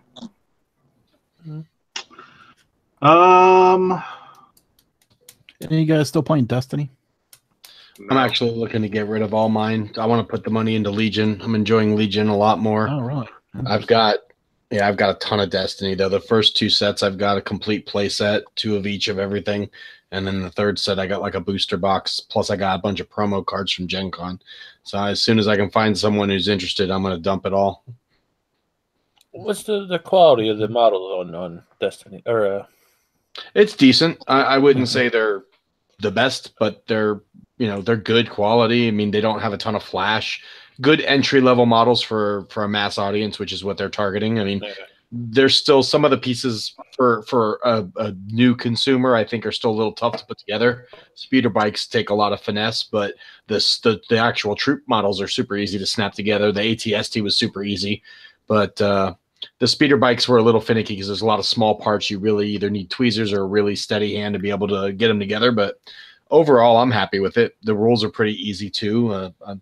I'm excited about it. I've got a lot of people in the area playing it. So, and most of them have kind of slowed down on Destiny or quit altogether. So, I'm going to try to shift my money towards Legion, and as soon as I can get someone to buy my Destiny stuff. Is Armada still a thing? Yeah, I love Armada. It's my favorite of their ship-based. I mean, I like it over X-Wing. I like it better than Wings of War, but I don't have a ton of people to play, but I still buy all the ships because I'll just display them on a bookcase. So, but gotcha. I didn't know if they discontinued it or if they were. No, it's not discontinued, but they did slow down the waves, and I think that was intentional. X-Wing is on like wave 12 or 13 or something. And they steadily put out the X-Wing stuff, but Armada's slowed down now. Instead of it coming out like monthly, it's more like quarterly now. They're doing a small wave quarterly. I also think they're just running out of ships. There's only so many ships to pull from in the universes or in the time periods that they have the license to. So until they open up like the prequel stuff or stuff, they're kind of stuck in that new era, the episodes 4, 5, 6, in moving forward. So there's just a lack of capital ships that they can really draw from without coming up with their own stuff, which when you're dealing with Lucasfilms and Disney, that's making up stuff is not necessarily always an option. Are you holding out for a Super Star Destroyer? Yes, that would be awesome. I mean, I'd love to see like a scale, which would be like a 2-foot Armada Super Star Destroyer or a Death Star. Like, totally would spend $200 for a Death Star model to field. That would be awesome. But no, I like Armada, but I because of all the stuff they're pumping out, I have to kind of pick my battles now. So I was trying to do all the Star Wars games, but I dropped the LCG and I'm dropping Destiny as soon as I sell my stuff. I'm just going to go with Imperial Assault Rebellion, which is a board game, so there won't be a ton of stuff for that. Legion, and Armada. Only so much Star Wars a man can afford. Did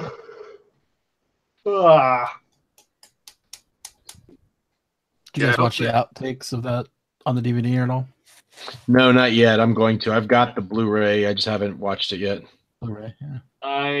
Did you buy the? I saw some of them, and I was even more angry. So.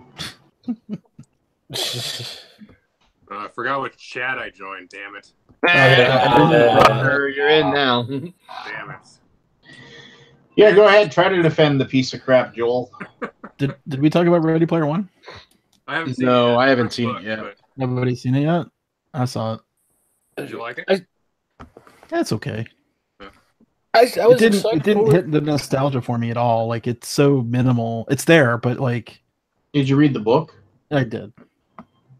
I heard they took out all like the D&D stuff, which was like There's the best part. only one reference to D&D, 2 references to D&D that I saw. Yeah. I saw a D&D sign, and I saw on the back of their truck they have a Tomb of Horrors, the demon head with the sphere of annihilation in its mouth. That that picture. That picture. Yeah, I know exactly what you're talking about. So like that's on the truck. They have a van. D&D stuff was like huge in the book. Yeah, it's not, there's none of it in the book or in the movie. What a fucking pile. That's probably hard to do though, because that part was like super puzzly, and that And might super be boring slow. on screen. Yeah. Yeah, and he's on the teaching planet, right? When he finds the Tomb of Horrors, because he can't Tomb of travel. Horrors anywhere. is like right away. Yeah. Yeah, it's I don't remember all the puzzles, but I think they're all different except for the last ones. So I think the same. Yeah, I was excited for that. Then I saw that last trailer and all the CGI. It turned me off. The movie is 95% CGI. Yeah. I had high hopes for it. I mean, I'm still going to go in with an open mind, but I'm into all the VR stuff, so I kind of felt like this was in my wheelhouse. There's some good things about it, but it's not a great movie by any means. And the story is tough, right? I mean, it's a video game story. Yeah. There's a couple things they did really cover that I felt made the world small. You're small. Like the hey, if you want something good, go play Harem Wars. Harem Wars. Do they still have the like half ham-fisted love story in it? Of course. Yeah. Yeah. That was the only part of the book That makes I no didn't like. sense. Yeah. Did you guys read that guy's second book? The basically Last Starfighter ripoff? Armada. I heard it was terrible. No, I did not read it. It was tough to read. I kind of, somebody had told me that it wasn't really all that great, and I was like, well, you know what, I like the first book. And then I was like, and I remember like when I read the first book, like towards the end, I was like, this stopped being like super cool a while ago. And I'm like, I remember slogging through like the last few chapters of the first book just so I could find out what happens. And yeah, I started reading Armada, and I was just kind of like, wow, he just kind of picked up where he left off. Like as far as like having to slog through this, I actually didn't even finish the book. I got like halfway through, and then I had just somebody who had read it just told me how it ended. I was like, all right, that's fine. Now I don't have to read it. So your mileage may vary as always, but I kind of wish I went and saw the movie in IMAX. We saw it at the Alamo Draft House, which is good. It's a nice theater, but it's not. The screen is not huge. So I felt like it would have been better in IMAX. It's not selling us. Not my job. It's okay movie. If you're either going to predetermined to go see it or not. Like I don't think anything anyone's going to say is going to make someone go see this movie. It doesn't. There's nothing in it that is like, oh my god, you got to go see this. This is going to sound weird, but I am right now officially more excited to see Incredibles 2 than I am to see Infinity War. Really? Yeah. I mean, I am equally excited to see Incredibles 2, but I wouldn't go as far to say better than Infinity War. I don't know. I saw the most recent trailer for it. It just looked like a big giant mess. And I'll go see it, and I'll be happy to see it. And it's just not like my Infinity War.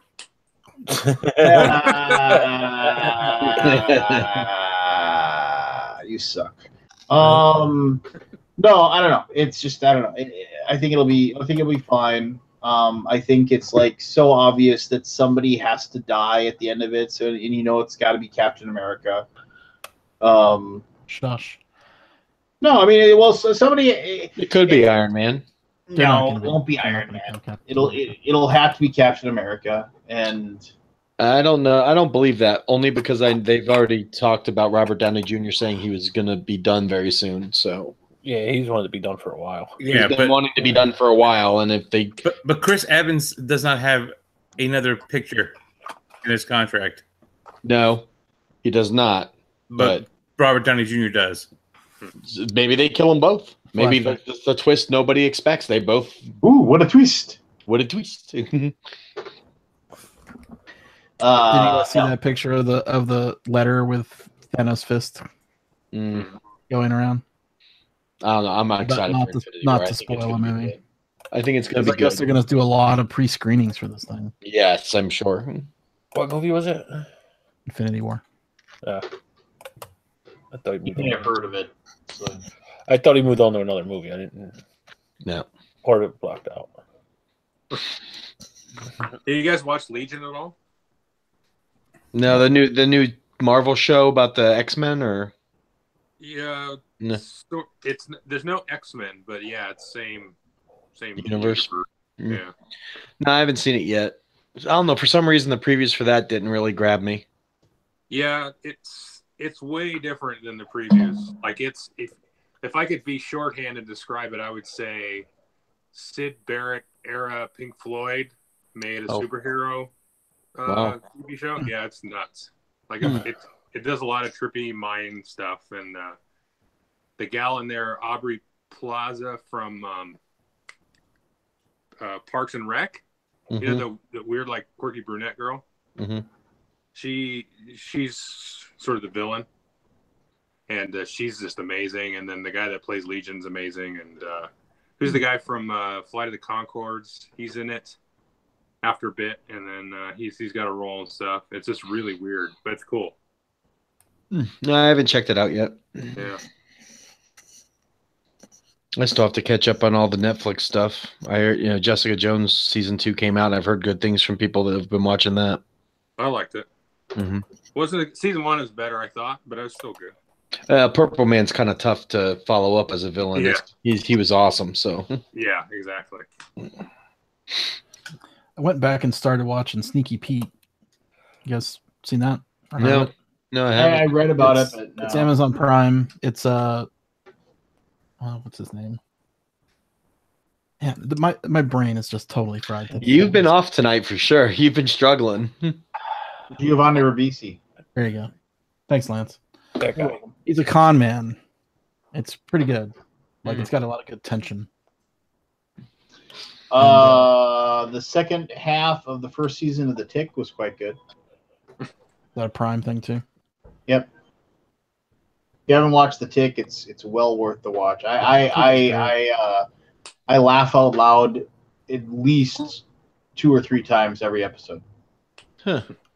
Just I mean, it's just because it maintains. If you read the Tick comic book, it was really off the wall, like, you know, breaking the fourth wall, not taking itself super seriously, you know, just lots of really cool stuff that they did with it. And they do like the kind of the same thing. And the best thing about the Tick is that he is so like non-self-aware, I guess would be the best way to describe it. I mean, he's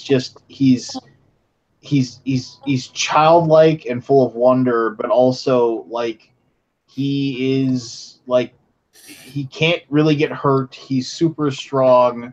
He has a incredible strong sense of you know, you right and wrong. Like, you got to be the good guy. You got to do the right thing. You know, so, but yeah, and it's just it's and like things happen around him more than like he really does anything. And I don't know, it's tough to explain. And he's just it's funny and has a lot of wonderful moments. So well worth the watch if you aren't watching The Tick on Amazon. Sounds like And then PG-13. what? Sounds like PG-13 Deadpool.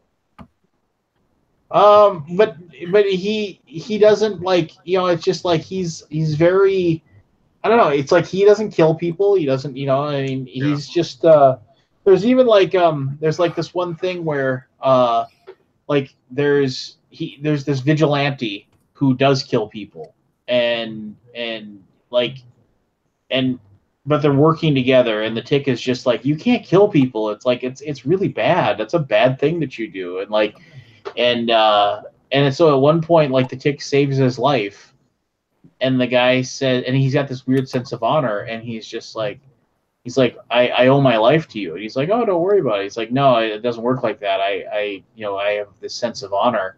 I mean, I owe you a life debt. And he's just like, oh, well, don't worry about it. You know, I can't get hurt anyway. And he's like, well, this sucks. He said, I can't ever repay my life debt to you because you can't be killed. He's like, well, I'll tell you what, I'll let you have the life debt if you promise never to kill anybody ever again. He's like, oh, that sucks. You can't ask that of me. Just, yeah, I mean, it's just, it's very, like I said, self-aware and quite good. So, Santa Clarita Diet had its second season. That was pretty good. My son watches that. He really likes it. Yeah, that's well worth it if you want to watch Drew Barrymore be a zombie, you know, and not like, you know, and be a zombie in like a way that is like being a housewife, being a mom and like, you know, just like middle class you know, suburban life, married. I can't remember the actor's name that plays her husband, but him having to deal with her being a zombie, and it isn't like, I don't know, you gotta watch it. It's not it's kind of comical. Yeah. It is. It's funny. I it's have gross, never though. watched it like religiously, but Too much graphic gore. yeah. Like, kind of What? turned my stomach. Like, I don't know. I know it's kind of like ridiculous, but it just like turned my stomach. What? Jen and I just finished. When the did first you get so season. delicate? I don't know. Believe I could watch some gruesome shit. That I don't know why that one just. Did you guys I see think the it's just trailer the for that milkshakes. movie Upgrade? No. I happen to like it. Basically, guy is a quadriplegic, like his you know, kind of like a Crow origin story where the guy's wife is murdered and he's a quadriplegic, and this guy shows up and he goes like, what if I told you could walk again? And he puts this like microchip thing infused into his spine, and he basically, like, he's able to walk again and able to, like, basically like reestablishes whatever, basically makes him so he isn't paralyzed. Well, then the guy's standing around one day, and all of a sudden the microchip is like has artificial intelligence and starts talking to him, and he's like, "Can anybody else hear you?" And he's like, "Nope, it's just you." And so like he's got this other intelligence within him, and so then he decides he's going to investigate, like, or try to find the people that killed his wife, and like there's this scene where it's a trailer, and so he sneaks into this house of where he thinks like one of the people that killed his wife was, and the guy sees him and they start to fight, and he can't fight, and then the AI said, "Do you give me?" It's like, "Will you let me help you?" And he's like, "Sure." And he's like, "Well, then, like, then give up control of your body to me." And he does. And so then all of a sudden, this computer who knows how to fight, then like he turns into like a superhuman type of thing, and like he has this. It's an R-rated trailer, so like it's a super brutal fight where like this guy who's a trained assassin is fighting him, but the computer is like way better. Like, and there's this scene where basically like the guy grabs a knife and he's like, he's got a knife, and he's like, "Don't worry, I can handle it." And the computer like disarms him, takes the knife, stabs the guy 3 times, knocks him to the ground, and like slices his face open with the knife, in front. And he's like, "Reverting complete control of your body back to you now." And he's just like, "Oh God, I killed somebody." Just like, but yeah, it looks interesting. Looks very very brutal. But for your sensitive tummy there, Scott, maybe it isn't for you. Yeah, I didn't see that one. They had a trailer during Legion last night. Season 2 of Legion started up, and it definitely wasn't that one. No, it's an R-rated. It's an R-band, red band trailer. Yeah. So it looked interesting. I'm always a fan of the revenge movie. Of course, ultimately, I could probably tell you the script, even though I haven't seen. They didn't allude to this. That the guy who, the super shady guy that gave him back his body or whatever, probably works for the same company that killed his wife, and then eventually at some point, like he'll take over the computer chip that's inside him, and something or whatever, and he'll have to do it himself, or who knows. Will. Yeah. So you can kind of write the plot of that without actually having seen the movie. I don't know. Anthony, have you had any more grumpiness since we talked earlier today? No. Anthony and I recorded a podcast today of like the top 5 things we would want to change top 5 things we would change about the industry if we could. And it was remarkable how we didn't share our lists, but like the synergy between our choices were very very in line with each other. I don't know. It was weird. Give me a rundown, or is that going to spoil it for the podcast? Well, I don't know. I mean, I mean, like a lot of it, like for me, like one of mine was, it was like, when I first started getting into the hobby, like people like wanted to play like really in-depth, long 2-3 hour games, and now it just seems like we're in the 45-minute Euro world. It's like, or less. Yeah, or less. Well, time is the most precious commodity for most people. So do you think that's by choice, or because there's so many games coming out that they want to play as many games as they can? I don't know. It just seemed like back in the day, people like actually wanted to play longer games, and now it's just like, and then, like I said, I'm not taking anything away from Century Spice Road. My daughter can play that with me, and we can have fun playing it. But I mean, then you have games like Feudum that come out that are just amazing and like in depth, and will take like multiple plays to really understand them and know what you're doing. Or I mentioned in the podcast, I'm really excited to play John Company, which is like this super dense. What? I played that. Yeah, it's great. I played it once at BGG Con, and then it took me forever to track down a copy. Yeah. And I played that with Jeff DeBoers, the guy who runs Fun Again. And he's like, "Oh, you'll really like this game." I was like, "Oh, okay." And I was like, "I did really like that game, even though I had no idea what I was doing." Really dense economic game with a ton of like negotiation. And I mean, I don't know, Joel, would you say you have to play that probably at least twice, probably 3 times before you really understand what you're doing? Oh yeah, I mean that game's set up to play out like drastically different every time you play it too. Yeah. I mean, because you all control a company, sort of going to run a company separately but together, and you can have games where you tank it and the company fails, but you sort of come out, the best out of everybody, or you can really pump the company up and it can be successful, or everything in between. And I didn't really that was one. I thought it was good. I thought it was a good design, and I thought it was, really well put together. But I seriously did not have a lot of fun playing that one. But yeah, I wouldn't say it was a bad game or anything like that at all. Is that the first Sierra Madre game that Phil Eklund didn't design? No, there's been some other in that PAX Guyana line in Greenland and the card games. There's been a couple others. I think his son designed one, and then I think the guy that did John Company designed one too. I don't remember exactly. No, I heard through the grapevine that he's shutting down Sierra Madre. I wouldn't surprise me.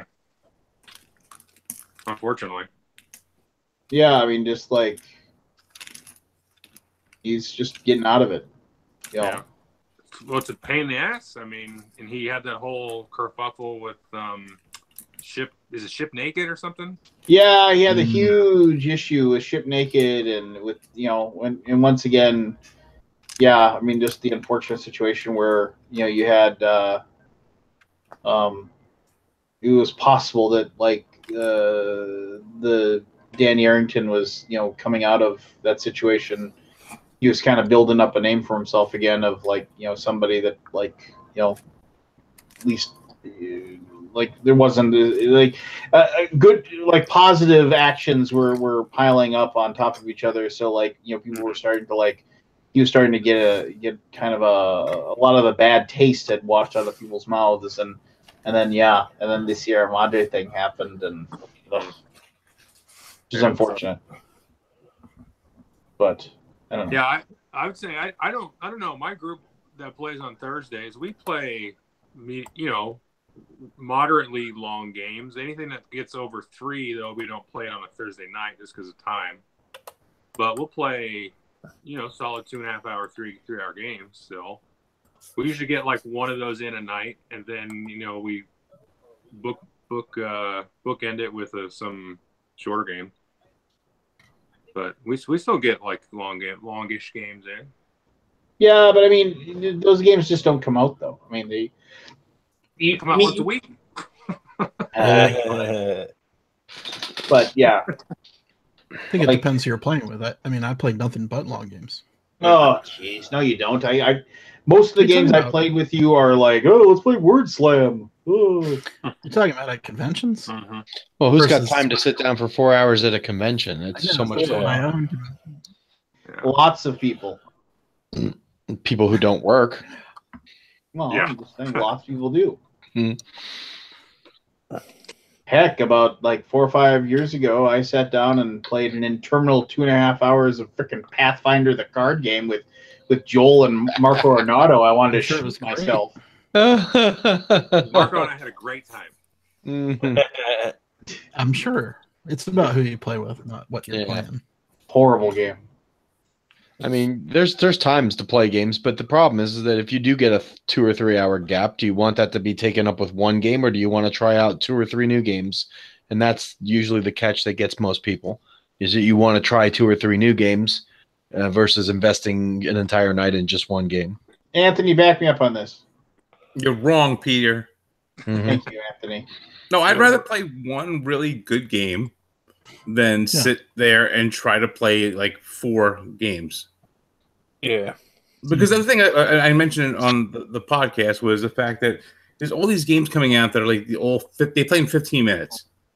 I have games that play in 15, 20 minutes. How many more do I need? Well,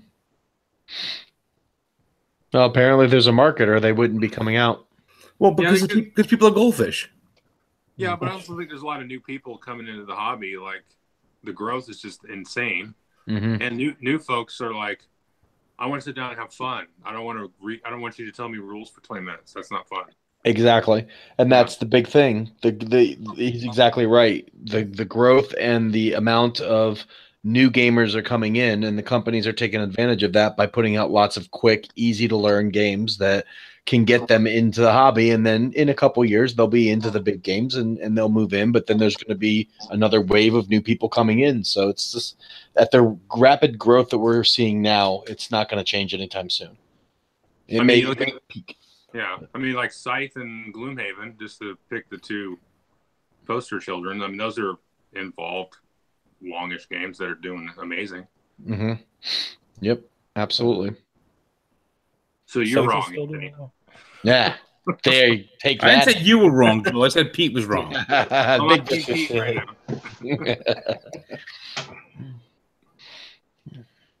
now. So you're saying that you would rather have people play longer stuff? Like, is that your wish? That like people appreciated the longer games? I think we both wish they would make more games. More? Oh, absolutely. Like they wouldn't. They wouldn't just put games out. Just say, oh well, you can go. Here we go. Put another game out. It's a 15-minute game. Yeah. You don't think? Like, go ahead. No. So you don't think that there's enough meaty games coming out every year? Because there's plenty. I mean, there's a. What's a meeting game? Over 2 hours? Over 3 say hours? 90 minutes plus. The length of the game does not necessarily mean it's meaty. Let's you know. You're saying size doesn't matter. Well, your wife, that's what she tells you. No, I mean, just because a game lasts 3 hours doesn't mean that it has meat on the bone. I mean, you can play a 3-hour game where the decisions are relatively easy to pick. I mean, I'll say right now, I don't think Gloomhaven is meaty at all. What? I don't. I just don't think. How much of it have you played? Enough to know that I don't think it's like super meaty. I mean, I don't find myself really struggling over the decisions in there. I mean, it's an experience, yes, and it's immersive, yes, and it's still enjoyable. But I don't find it particularly challenging. Challenging. You don't feel like every turn requires thought and like I feel like I can't play that game automatically. I don't know. Everything I've heard has been more akin to that. I mean, I have not played through my Gloomhaven yet, but we're getting a group together to do it, and most of the people that I have talked to that have played it said that there's quite a lot of critical choices in the game. Besides that argument, I mean, like Lisboa, that kind of game, that level. Yeah. I don't think Feudum honestly is that hard of a game. It has a lot of rules, but it's not a hard game. But the interchange between all the different resources and the different economies. You have. That's unfamiliar. It has layers that you have to consider. Sure. Which I really enjoy about Feudum. That's the best part about the game, for sure. I guess no. Really, the best part about Feudum is when you can just totally screw over somebody. Yeah, that's great. I don't know. I guess I just disagree that there's not a lot of big or meaty or really go to Gen Con and walk up and down the rows and see. It's like, oh, here's another giant thing for the new legendary game from Upper Deck. Those aren't exactly meaty by any means. Here's a giant banner for here's a guy walking around in a bad Beats. But is it? I mean, is it a case of the meaty games aren't getting as much press?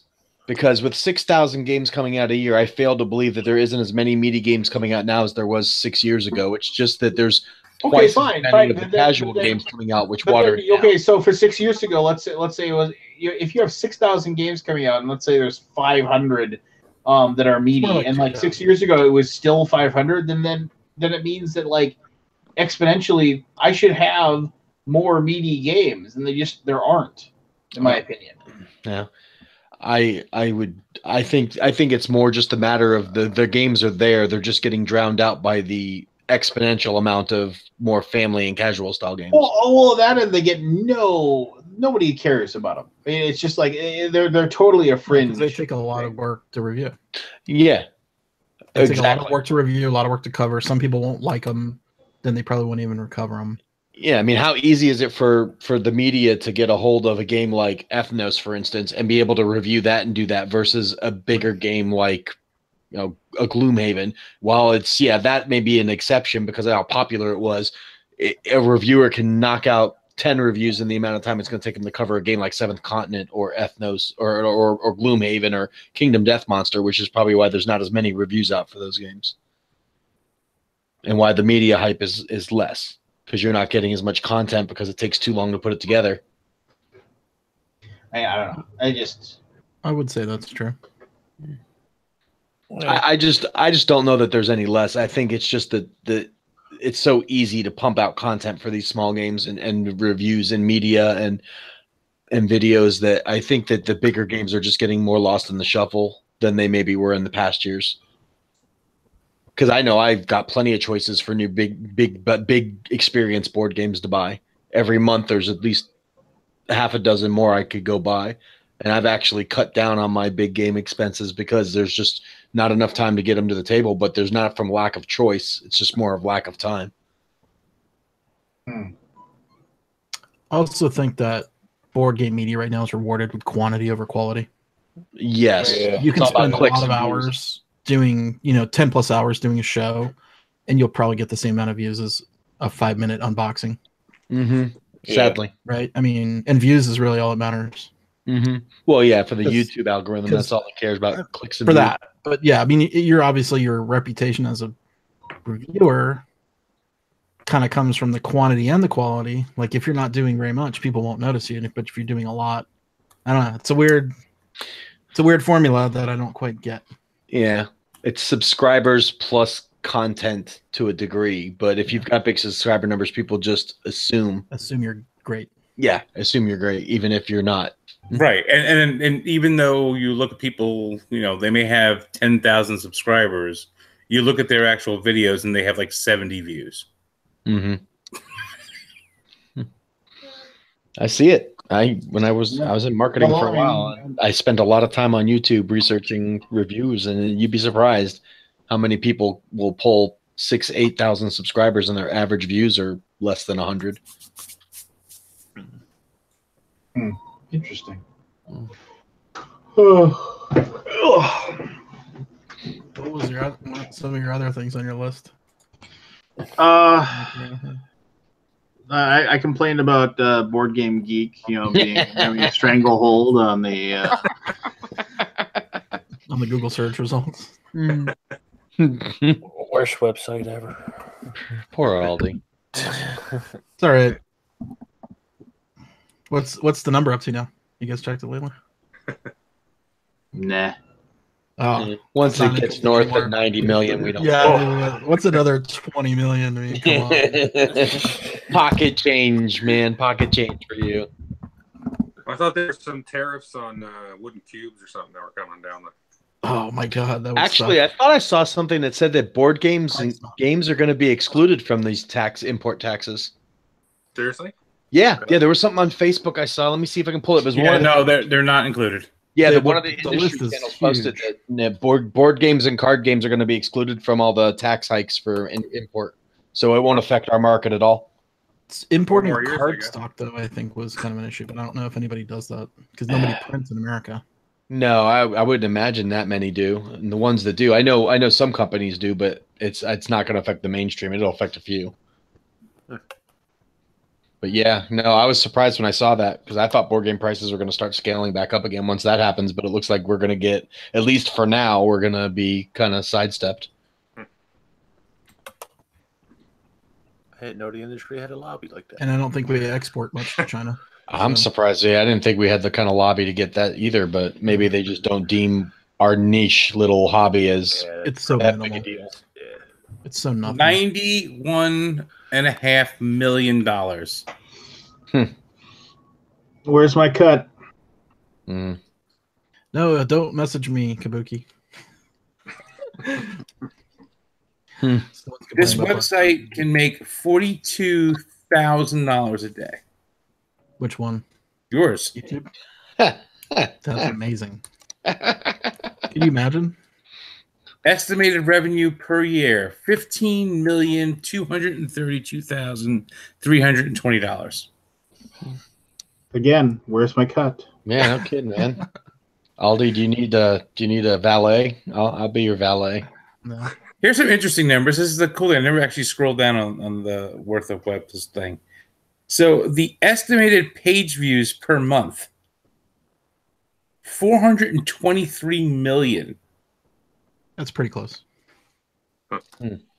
Estimated visits per year, 1,015,560,000.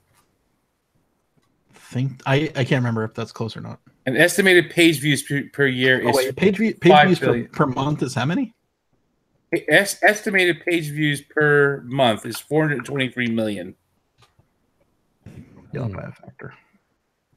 Okay, Kabuki, you can send them my way. I was just kidding. Let me look. I don't know how analytics. I don't really trust it. It's a good it's a sort of a good meter, but it's not exactly correct.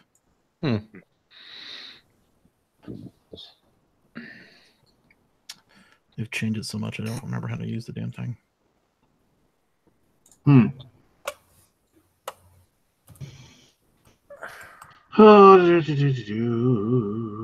Hey Joel, how's that Contest of Champions? I see it in the background there. Have you done a review for it yet? No, I just got it, I think, yesterday. I was, I don't know. It's, not too sure about it. I just kind of glanced through it.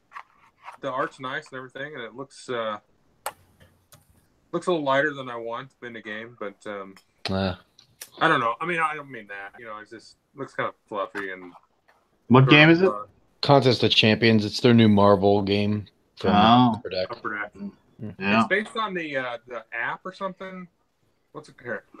I didn't even realize there was an app for it. I didn't realize it was associated. There's an app for that. Yeah, I think it is called Contest of Champions, the app. Something like that. So Joel, Yep. What the hell art do you have behind you now? Oh God, I don't know. It's like a surfer kid. Hang on, I'm aggressive. Oh, that's I don't know what you're looking at there. The cover from Lord of the Flies. I did that when I was in high school. Oh, cool. It looks like you did it when you were in high school. Your mom goes to Paige high views- school. I have to Google it. I'm on my If I puked into a fountain pen and mailed it to the monkey house, I could get better results. Not that one, the other one. I think there's an app. Maybe it was in the little cover sheet they sent me. Okay. Contest of Champions Battle Realm. So you might want to look up. Did you want to hang out when you come to town on the 28th of April before you go to the stage? No, I got entourage things I have to do. His real friends. Uh, I have think they something noticed- that I would like to have removed from the board game industry. What's that? Arbitrary conflict and war in games that are historical to include war just because it has war in history. what? Like do some other kind of thing except fighting in a war. Oh yeah. So many of the games these days I'm getting have diplomacy and war and negotiation. I'm like, I don't need any more of those. Yeah. Like please name stop. something. So I understand what you're talking about. Then. Let's see one that I just got. Now you're making me put me on. I'll take Feudum for example. Well, Feudum's amazing though, so you're wrong. Why does it need to have a war where I spend half my game building up something and you come in and take it away? And not just take it away, like take me out of the game because you've done it. Well, Just so you because you defend did yourself something. against that. You have to make sure that you work to make sure that doesn't happen to you. That's not in the game though. Defense is Our not in the Company's game. a good example of a game that doesn't. I mean, there's conflict. Never mind. There's war in that. Never mind. It's just these fighting games, right? It's a constant and battle and skirmish and war and minis and fighting. Like there's too much of it. Oh, jeez. Again, Like when I really like a lot of the aspects of Rising Sun, but I just don't like that it's a war game. No. You're just talking about how much you love Warhammer. Just but want you less. I want less. Just war. give him a big giant pile of garden games. Let him No, that's not true. let him create. I don't mind about a game that where if I build the bridge before you build the bridge, right? Like if I build my bridge first and you can't build a bridge, that's different than war. Like I got to it first, and you may have to go around it, but you can't. Doesn't take you out of the game for doing that. Well, there is this game coming out. It's on Kickstarter. I think you play these tourists. You get dropped on this island, and you run around and try to get treasure and take pictures and take selfies. I think there's marbles in it. Nobody gets that? Marbles? I've not. Oh, okay, I get it now. They're laughing all the way to the bank. Yeah. It'll be $1 million before the night is over. Do you know?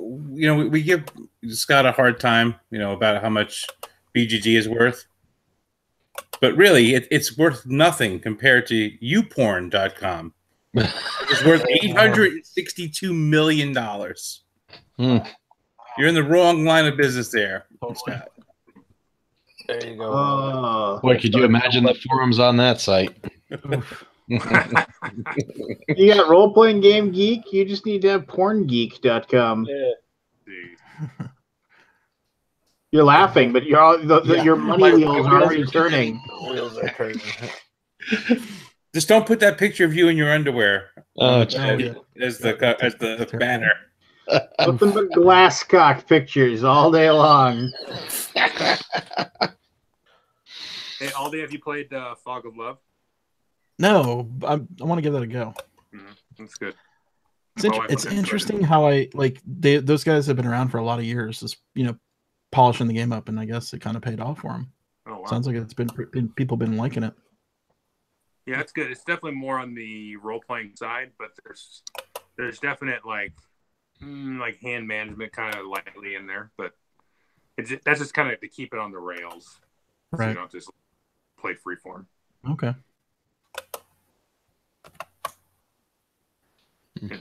Nobody else play that? No. No, I forgot that I backed it. I think it was what's the word I look for there? You'd rather what? I would rather go to Lilith Fair than come on. play. Oh, give me a break. Good Lord. What? That was like one of my favorite. So give me another. The show Psych, the head detective Lassiter, like they asked him a question about something, and he's like, "I would rather go to Lilith Fair twice." It was such a great comeback.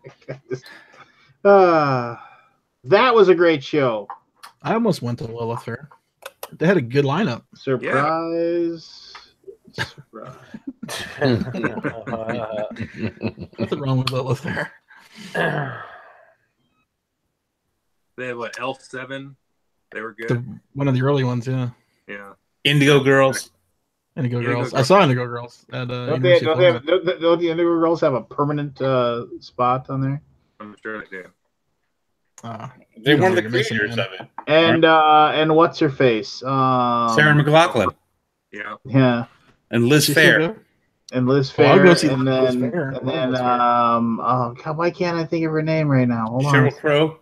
Yeah. Oh, shut up for a second. Oh, 1997, baby. I dated a girl that was like Tracy Chapman, Suzanne Vega, Joan Osborne,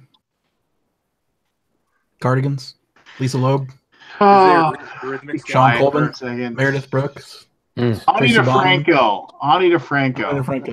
I don't think Ani DeFranco went to the Lilith Fair. I dated a girl who was huge into Ani DeFranco, like just adored her. And I worked security for an Ani DeFranco concert once, and she was actually a very, very nice lady. And that surprised you? No, I figured she'd be nice, but that was it. But okay, so though you don't know who Ani DeFranco is, she was like this girl that decided she wanted to like record music, and then she like decided she didn't want to sign with a big record company, so she just started up her own record company, and then just started releasing her albums, and then just like slowly but surely through like grassroots and stuff like that. She never made it huge, but she got kind of big at in like the independent scene or whatever, and she at the time when she was like was very in her interview she was very open about her lesbianism, and that was like some of those things that was, and of course now like we live in a day and age where like we stress the fact that of inclusion and diversity, but at the time it was it was kind of groundbreaking that she was that open about her sexuality and what have you, and she became an icon for the for like the LGBT rights and stuff like that, and she campaigned for it a lot, and then there was this really weird moment where then she married her manager, a dude, and she just was like, she like kind of just said that she had like fallen in love with this guy and got married, and like her like a large swath of her fan base like felt that she had betrayed them because she like had like she had been, whatever. You can read between the lines and figure it out on your own. But I mean, so that was like the concert was like right after that, and it was the crowd was like this really weird kind of like, we're really happy to see you, but we're all kind of hostile towards it. It was a really weird vibe that I got from the crowd. But for the most part, she was really, really nice. I remember she gave me some of her M&Ms. She had a package of M&Ms, and she asked me if I wanted some, and I was like, "Yeah, sure." And she never appeared at Lilith Fair. Well, there you go. But yes, and if you like folksy songs or whatever, Ani DeFranco probably wouldn't be like the worst albums you could ever listen to. I probably heard every song she ever recorded a dozen times because her CDs were in constant play on that girl I was dating's stereo. So that was back when you had the like the 6-disc changer or whatever, and like she just would have, that's the only CD she'd have in it, and they would just randomly play. There you go. Aren't we talking about board games or something? We were. But yeah, oh wow, we went down a rabbit hole. I haven't thought of Ani DeFranco in years. All right, well, it's 1 a.m. here, so I'm out. Have a good night, guys. Well, it is midnight, so that's usually when we all turn into pumpkins, right? Mm-hmm. Well, so I am, because I got to be up in like 6 hours. So good night. See you all next week. Good night. See you, Pete.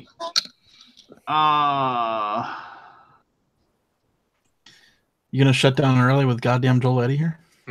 Oh well, goddamn Joel Eddy. So Nerfenstein actually corrected me, so thank you about this, since I was not completely up to this. So she was like, she was bisexual, not a lesbian. She was seen as using lesbianism to appeal to the pink pound or dollar. Gained a huge fan base by playing in that and then marrying a man. So, yeah. Fake news. Fake news, or whatever. Before fake news was a thing, But there you go. Thank you very much, Nerfenstein. I was what was not the name of that actress that dated Ellen for a while. What was her name? Anne Heche. Anne Heche. Yeah, that's right. Same thing. Yeah, I just seen her in something. I don't remember what it was now. Oh no, it's her current wife, I think. Her current wife is Portia something. Portia Del Rossi. Yeah. That's right. And she's the lady from Arrested Development, right? Yeah. And not Abby. What was the name of that show? The Lawyer Show in the 90s. God, I can't remember. Lawyer Show. Portia Del Rossi also had a bit part on Santa Clara Diet. She was on like an episode or two. That's what it was. Yeah. Ally McBeal, she was on. Mm. Chad Roberts says that should be a thing. Next year's BGG-Con special guests include that goddamn Joel Eddy. Yeah, it has to be billed like that though, or else I won't come. Team Fuge. What are you doing for the fall conventions this year, Joel? Are you going to Gen Con? Yeah, I'm going to Gen Con. That's all I've got on the. Oh, I thought you were going to go to Gen Con, Joel. No, I said I am going to Gen Con. No, I thought you said you weren't going to go, is what I said. He's going. He's just said he's going. I haven't been for 2 years. Yeah, last 2 years I haven't gone. No, I thought you said you was okay, Spider. Yeah. I heard something. Spider. Did you? Who are you rooming with? Chaz Marler from Paradise. You staying with Passport then, or what? I think technically yes. I'm not 100% sure because Chaz did book the room. So, but it's a whole kerfuffle to get a room no matter who you are. So, yeah, I am paying somehow. We're back downtown again, but I think I told you guys last week. Oh, look at you! No, look at you! Oh, thank you, Mr. Roccolano. Yes. Yeah. No. Are you staying with what are you doing, Lance? Are you staying with somebody, or you got your own room? Yeah, my wife. So, okay. I have a room downtown. She like going? What? Does she like going? Does my wife like going? Yeah, my wife sometimes goes. Yes. Yeah, I know. I'm just saying, does she enjoy it? Does anybody else catch the reference? Tell me something. Is she a goer? Thank you, Anthony. I knew I could rely on you. Know what I mean? Know what I mean? Nudge, nudge, wink, wink. Nudge as good as a wink to a blind cat. Yeah. So what's it like? Yeah, what's it like? Seriously, you didn't catch the Monty Python reference? We got it. Yeah. No, you didn't right away. You're like, oh yeah, she does sometimes go to Gen Con. That's not what I did not ask her if she goes. I said she might go. I. Yeah,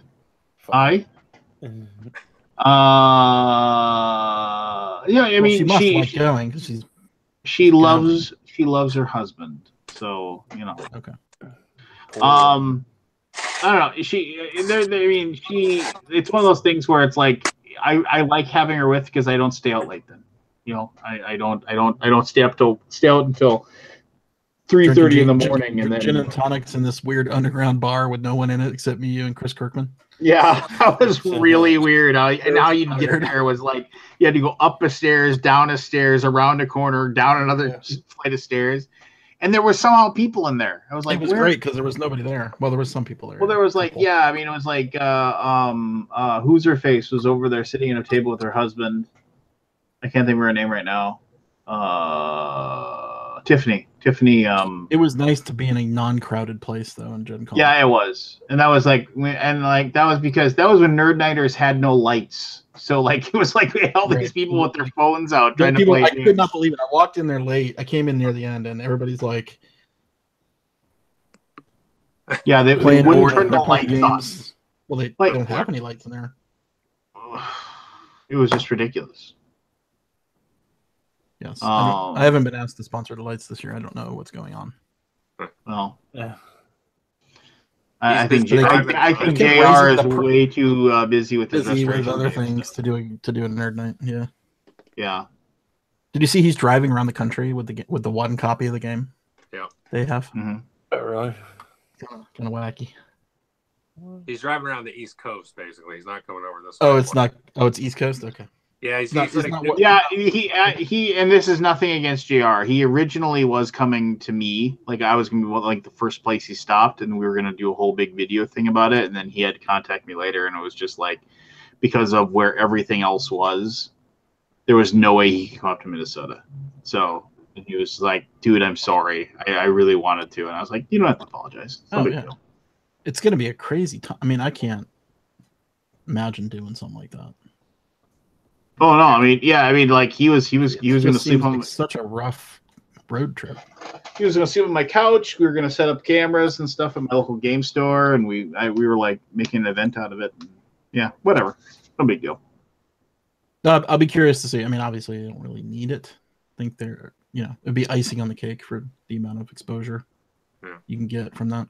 Yeah, isn't that weird though? Eventually, like a lot of these things, it's like, it's like, oh, I need you to do this. Yeah, you don't need it. It's just kind of Right. like. I mean, like, how many people can you teach that game in a day at a game store? Yeah. Like maybe 10. Well, I think more than 10 because 20. It depends how many people show up. But you can teach them to play that game probably in less than an hour. So if Right. you spend all day. Yeah, I'm just curious of the. Yeah. I don't know. I think like a businessman for too much. Yeah. It's for the love of it, man. I think he's going to be at PAX. Is PAX East this weekend? Yeah. Yeah, he's there now. I know that. Right. So he'll get a lot of bang out of that for sure. But I don't know how many people would. Yeah. All those people all the people that go to PAX are too young to remember that game. Yeah, exactly. Yeah. But they'll just be excited for the toy factor of it. Yeah. I would like to say this: if you guys haven't seen the game, on Kickstarter, it's called Unbroken. Really good game. I'll be uploading my video. Solo player game get. Things are changing, guys. I mean, we know this. It's a solo game. It is a solo game, but it is super good. It is just okay. It's. I mean, and what a great theme too. It's interesting though. Like I have never played a solo game. It's one of those things where it's like the unforgiving aspect of it is really good. Just the fact that it's like it's so tough to win, but it makes you want to. It reminds me. So there's this game where there's a game where like I've been playing a lot of on my computer. It's called In Celebration of Violence. It's like a rogue-like game, but I mean, it's just ridiculously tough.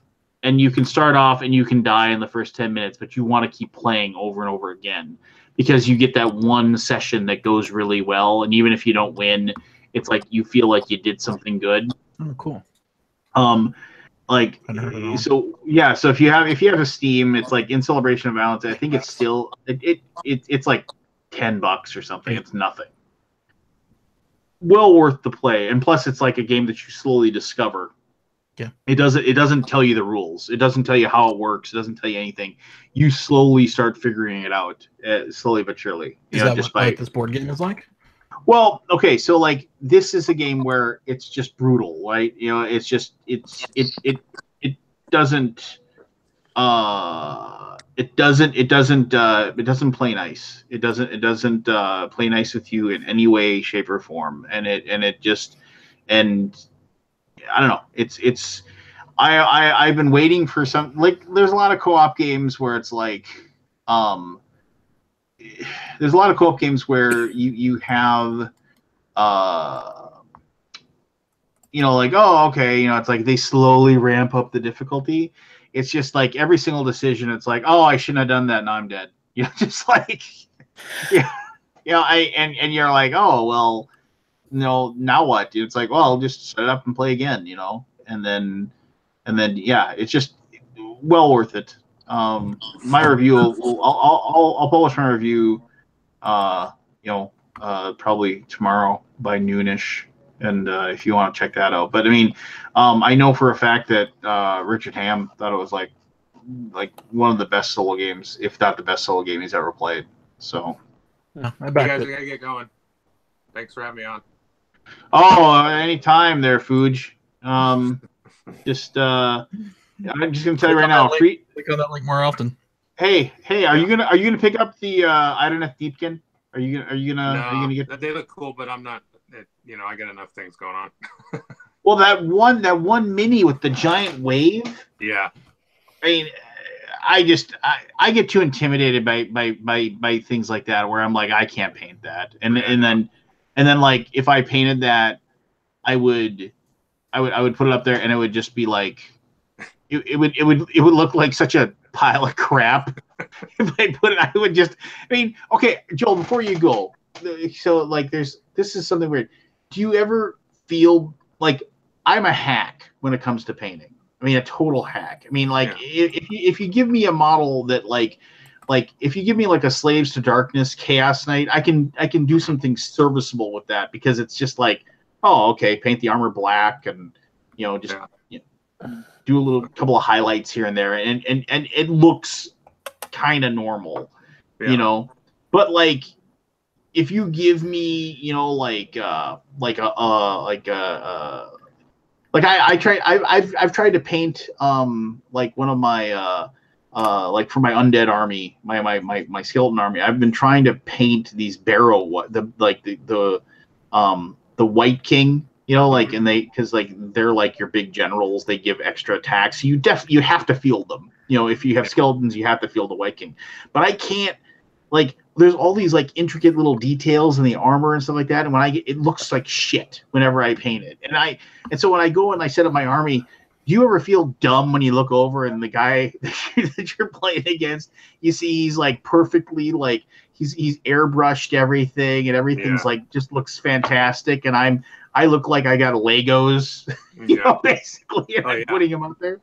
No, I get that same way. I mean, I'm just like, I was talking about the 40K earlier. I played in a tournament, and I had my Death Watch, which are like black with a silver arm, and then there's like some details, and then and they look all right. And then the guy across from me, he was playing Eldar, and of course he was playing Eldar, because Eldar is stupidly overpowered. But anyway, go ahead. This is before their codex. This is way back earlier, and okay. He had tons of the jet bikes and stuff and other ships. And then he drew, or I asked him, I said, did you use a pen when you did that? He says, oh, no, I did it with a brush. And it had like these little it looked like little circuit boards with like little digital like dots and lines. Ugh. And he like freehanded them like on like these panels, these various panels. And I'm like, whatever. And he had like 40 of the jet bikes and like 2 big ships. And there were just these circuit boards all over them that he hand painted. And I was like, ugh. Yeah, I don't know. And then they come to the tournaments with like these big display boards, with like caves and lava flowing and all this nutty stuff. And it's just like, I don't know. Yeah, I feel like a hack. Well, yeah, but once you set up on the table and you're like standing 3 feet from it, it's like, they kind of look the same. Like, it's not that, I don't know. Battlefield ready, man. Just battlefield ready. Three colors is all you need. Yeah, 3 colors. That's 3 colors. Yeah, I just I don't know. Like I said, I just have you watched that Geek and Sundry show? No. Did we talk about this? That we talked about it, but I didn't. It sucks that you can't watch the show. Maybe it's on YouTube. Maybe the old episodes are, but apparently that guy's. But here's like, okay, so then there's like a guy who fields this Sylvaneth army, right? And I admire him so much, because he just painted basically these tree people. He painted them like really ugly Christmas trees, and he just doesn't care. It's like literally they look like oh, I painted them red, green, and brown, and it looks like he just dunked them in the colors, and he doesn't care. He just plays the army. And I was just kind of like, and he just has fun with it. And I'm like, I wish I had your ability to just not care. Yeah. But I don't. Yeah. No, yeah, I don't worry too much about it. Sometimes I'll spend hours on one model, but a lot of times I'll spend hours on 20 models and just knock them out. Yeah, I don't know. I tend to like, if my battle lines, I just one color and then dry brush and then done. Because you can't. If I'm doing 40 skeleton warriors, I can't worry about what they look like. It's just they're gonna be dying off so quick. Have you ever done that dip method? The dip method works really well for like you have to have like skeletons basically or something like that, where it doesn't matter if it's all brown. Basic. But you can do the same thing if you just use a Citadel wash. It's the same thing.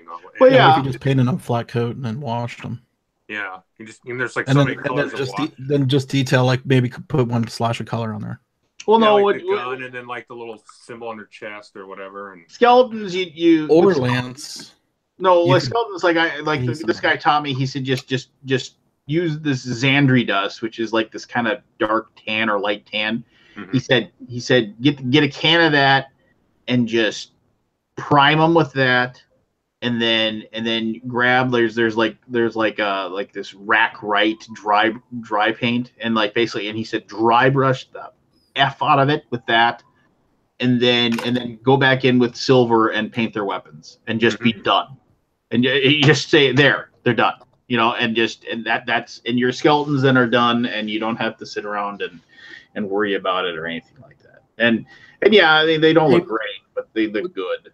What about paint for hire? Like, how much does it cost? I would never pay anybody to. It's about $4 to $8 a model, depending on the person. So how many? Like, what's the hourly rate? I think it's. Well, from my understanding, it's per model. It's per model. Oh, really? Yeah. And I've seen some people charge like $15 to $60 for a model. Yeah, I mean, it depends on the model and depends on the size. I mean, yeah. there's a couple of guys at the Warhammer store that will paint, but I would feel like a chump, like, fielding an army that somebody else painted. I would have no problem doing that. I don't think. Well, you have $92 million. That's not true. But I'm just saying, like, if I had to go through that, I know what you guys are going through. I've been there 20 years ago. But the thing is like, your time is valuable. Like Lance is dipping in multiple armies, which I do too. But if you pick one army and just field that and just take a couple of months off and on and paint it, then I think it's more, it's more attainable, I guess. And it's also super rewarding. I mean, to like look at it and you're like, look, I did that, and you can be kind of proud of it. Whereas it's like, oh, I paid some guy $200 and he painted my skeletons. It's just kind of like, I don't know. I feel like a chump doing that. But that's just me, I guess. I don't know. But anyway, Joel, you had to go. I'm sorry I kept you. No, thanks. I'll try to pop on. This is a cool thing here with the phone. Yeah. All right. See you guys later. Have a good week. But later, Joel. See you, man.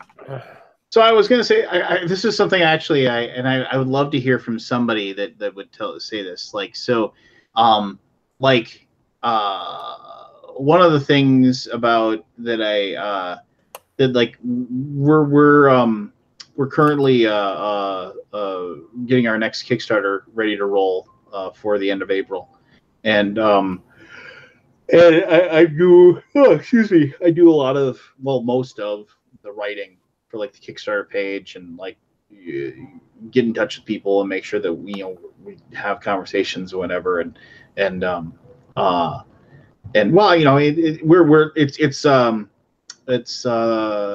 it's reprinting Homesteaders 10th anniversary.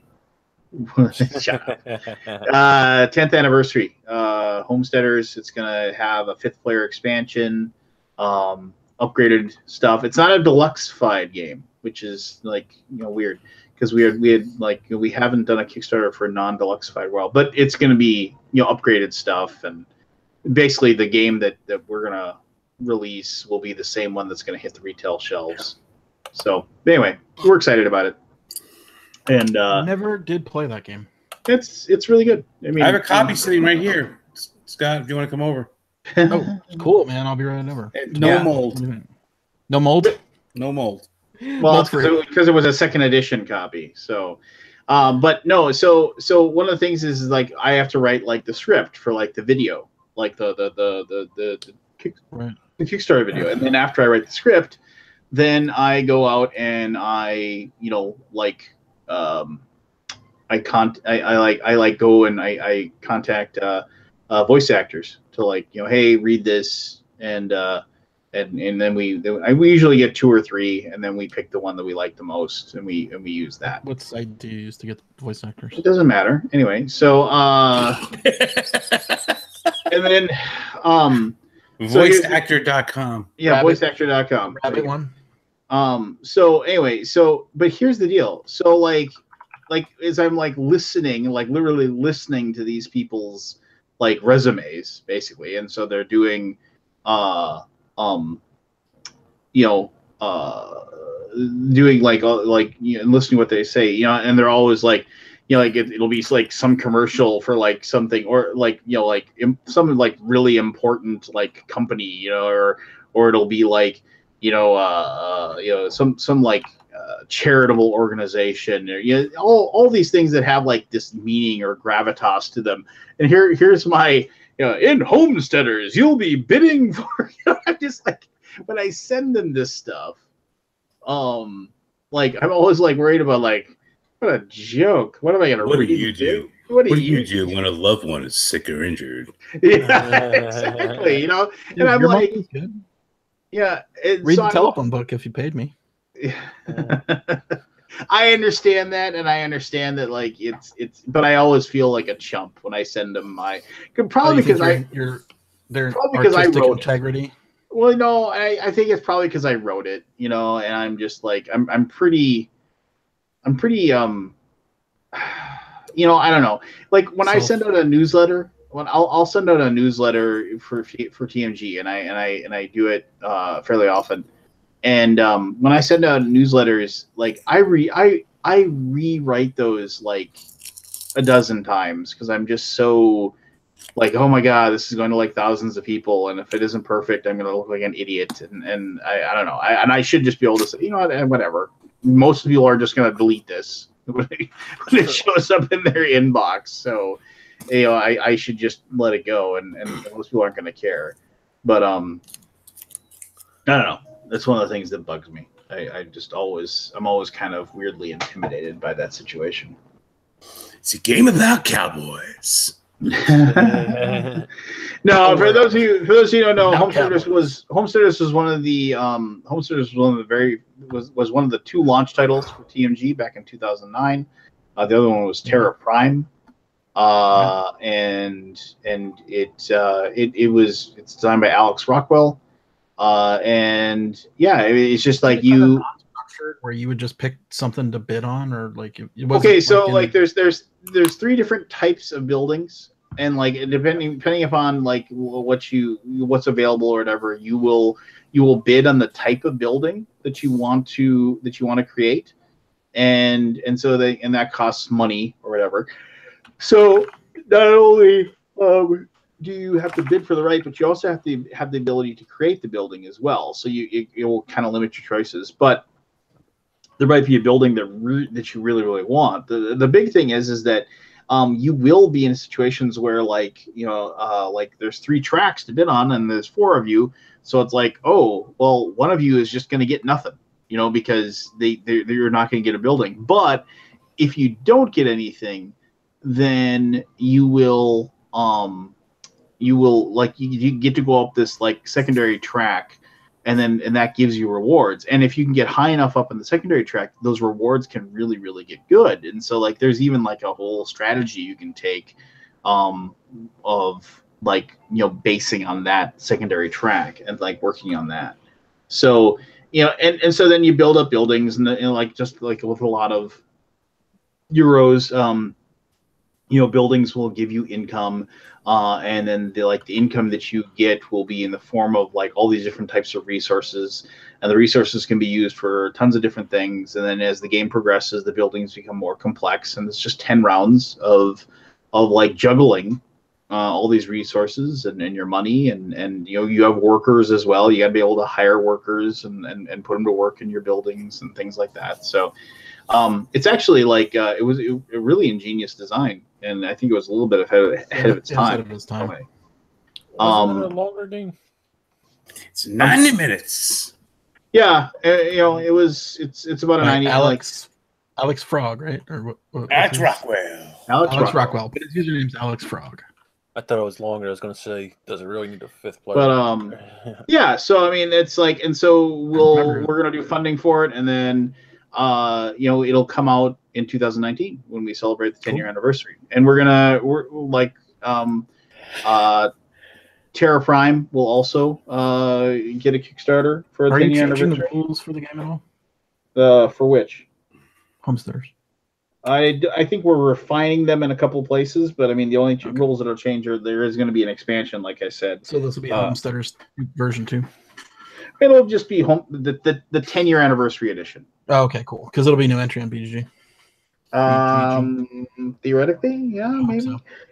Terra Prime got Seth Seth went back to Terra Prime, his first published game, and he refined it, and it's actually we're gonna fold it into the Eminent Domain world. It's gonna be called Eminent Domain Origins. So that gets and then we're gonna I don't know if well, who cares. Belfort is also on the reprint, and the reprint is going to have it's going to have people out of buildings in the last turn. What?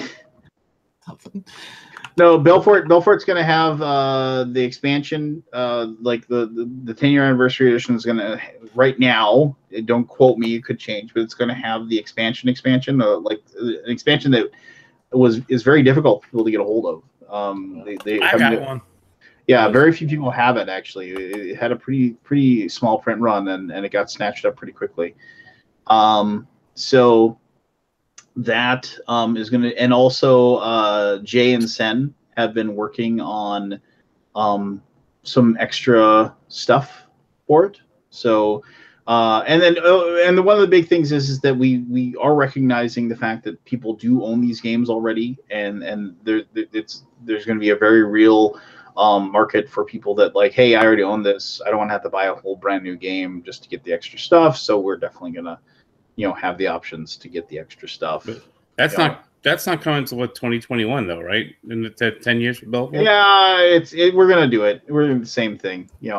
What about the same year as the Jab 10-year anniversary edition? No, I mean yes, the 10-year anniversary. It's more of yes, like the two is definitely like 10-year anniversaries things, but it's also like it's in celebration of the 10-year anniversary. So this is going to be like the 10-year anniversary, like games kind of thing. And don't hold me to this, but it's maybe possible that Kings of Air and Steam will also get the treatment as well. Because if you remember correctly, Kings of Air and Steam had an expansion that went on Kickstarter but didn't fund, and we've always wanted to have that expansion added to it. So. And Kings of Air and Steam, in my opinion, is the best TMG game ever made. So, and that is that's just my opinion. And it's incorrect, but okay. Chad Roberts, Belfort expansion had a smaller print run. So, because the Belfort expansion. But anyway, so. Yeah, no, Kings of Air and Steam. I love Kings of Air and Steam. The Belfort game is good, but I didn't love the last final round. Well, everything changed, and you're like, oh, okay, well, all my great plans went to shit in the final turn. Nothing you can do about it. Just like real life. I know. All good plans laid to waste. Yeah. Well, quit being a naysayer. Well, the weird thing is that Kings of Air and Steam is not Kings of Air and Steam. Belfort, I really, really like Belfort, and I really, really enjoyed it on many different levels. But I played a 5-person game of it at a convention once, and I never played it again because I wanted to kill the people at my table. I was just like, that's probably a long game. I was like, just do something. Well, there's a million options in that game, right? They don't reduce your option lists as the game goes on. It gets harder. No, I was considering leaping across the table at a couple of times. 30 seconds. So, you got 30 seconds and you get whacked in the back of the head.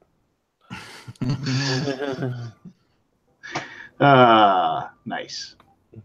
So, any new games from Tasty Minstrel? Like any new designs or just reprints? Well, I mean, we are going to bring Emperor's Choice over, which is Hisashi Hayashi's like second big game after Yokohama. I remember that. Yeah. Fantastic.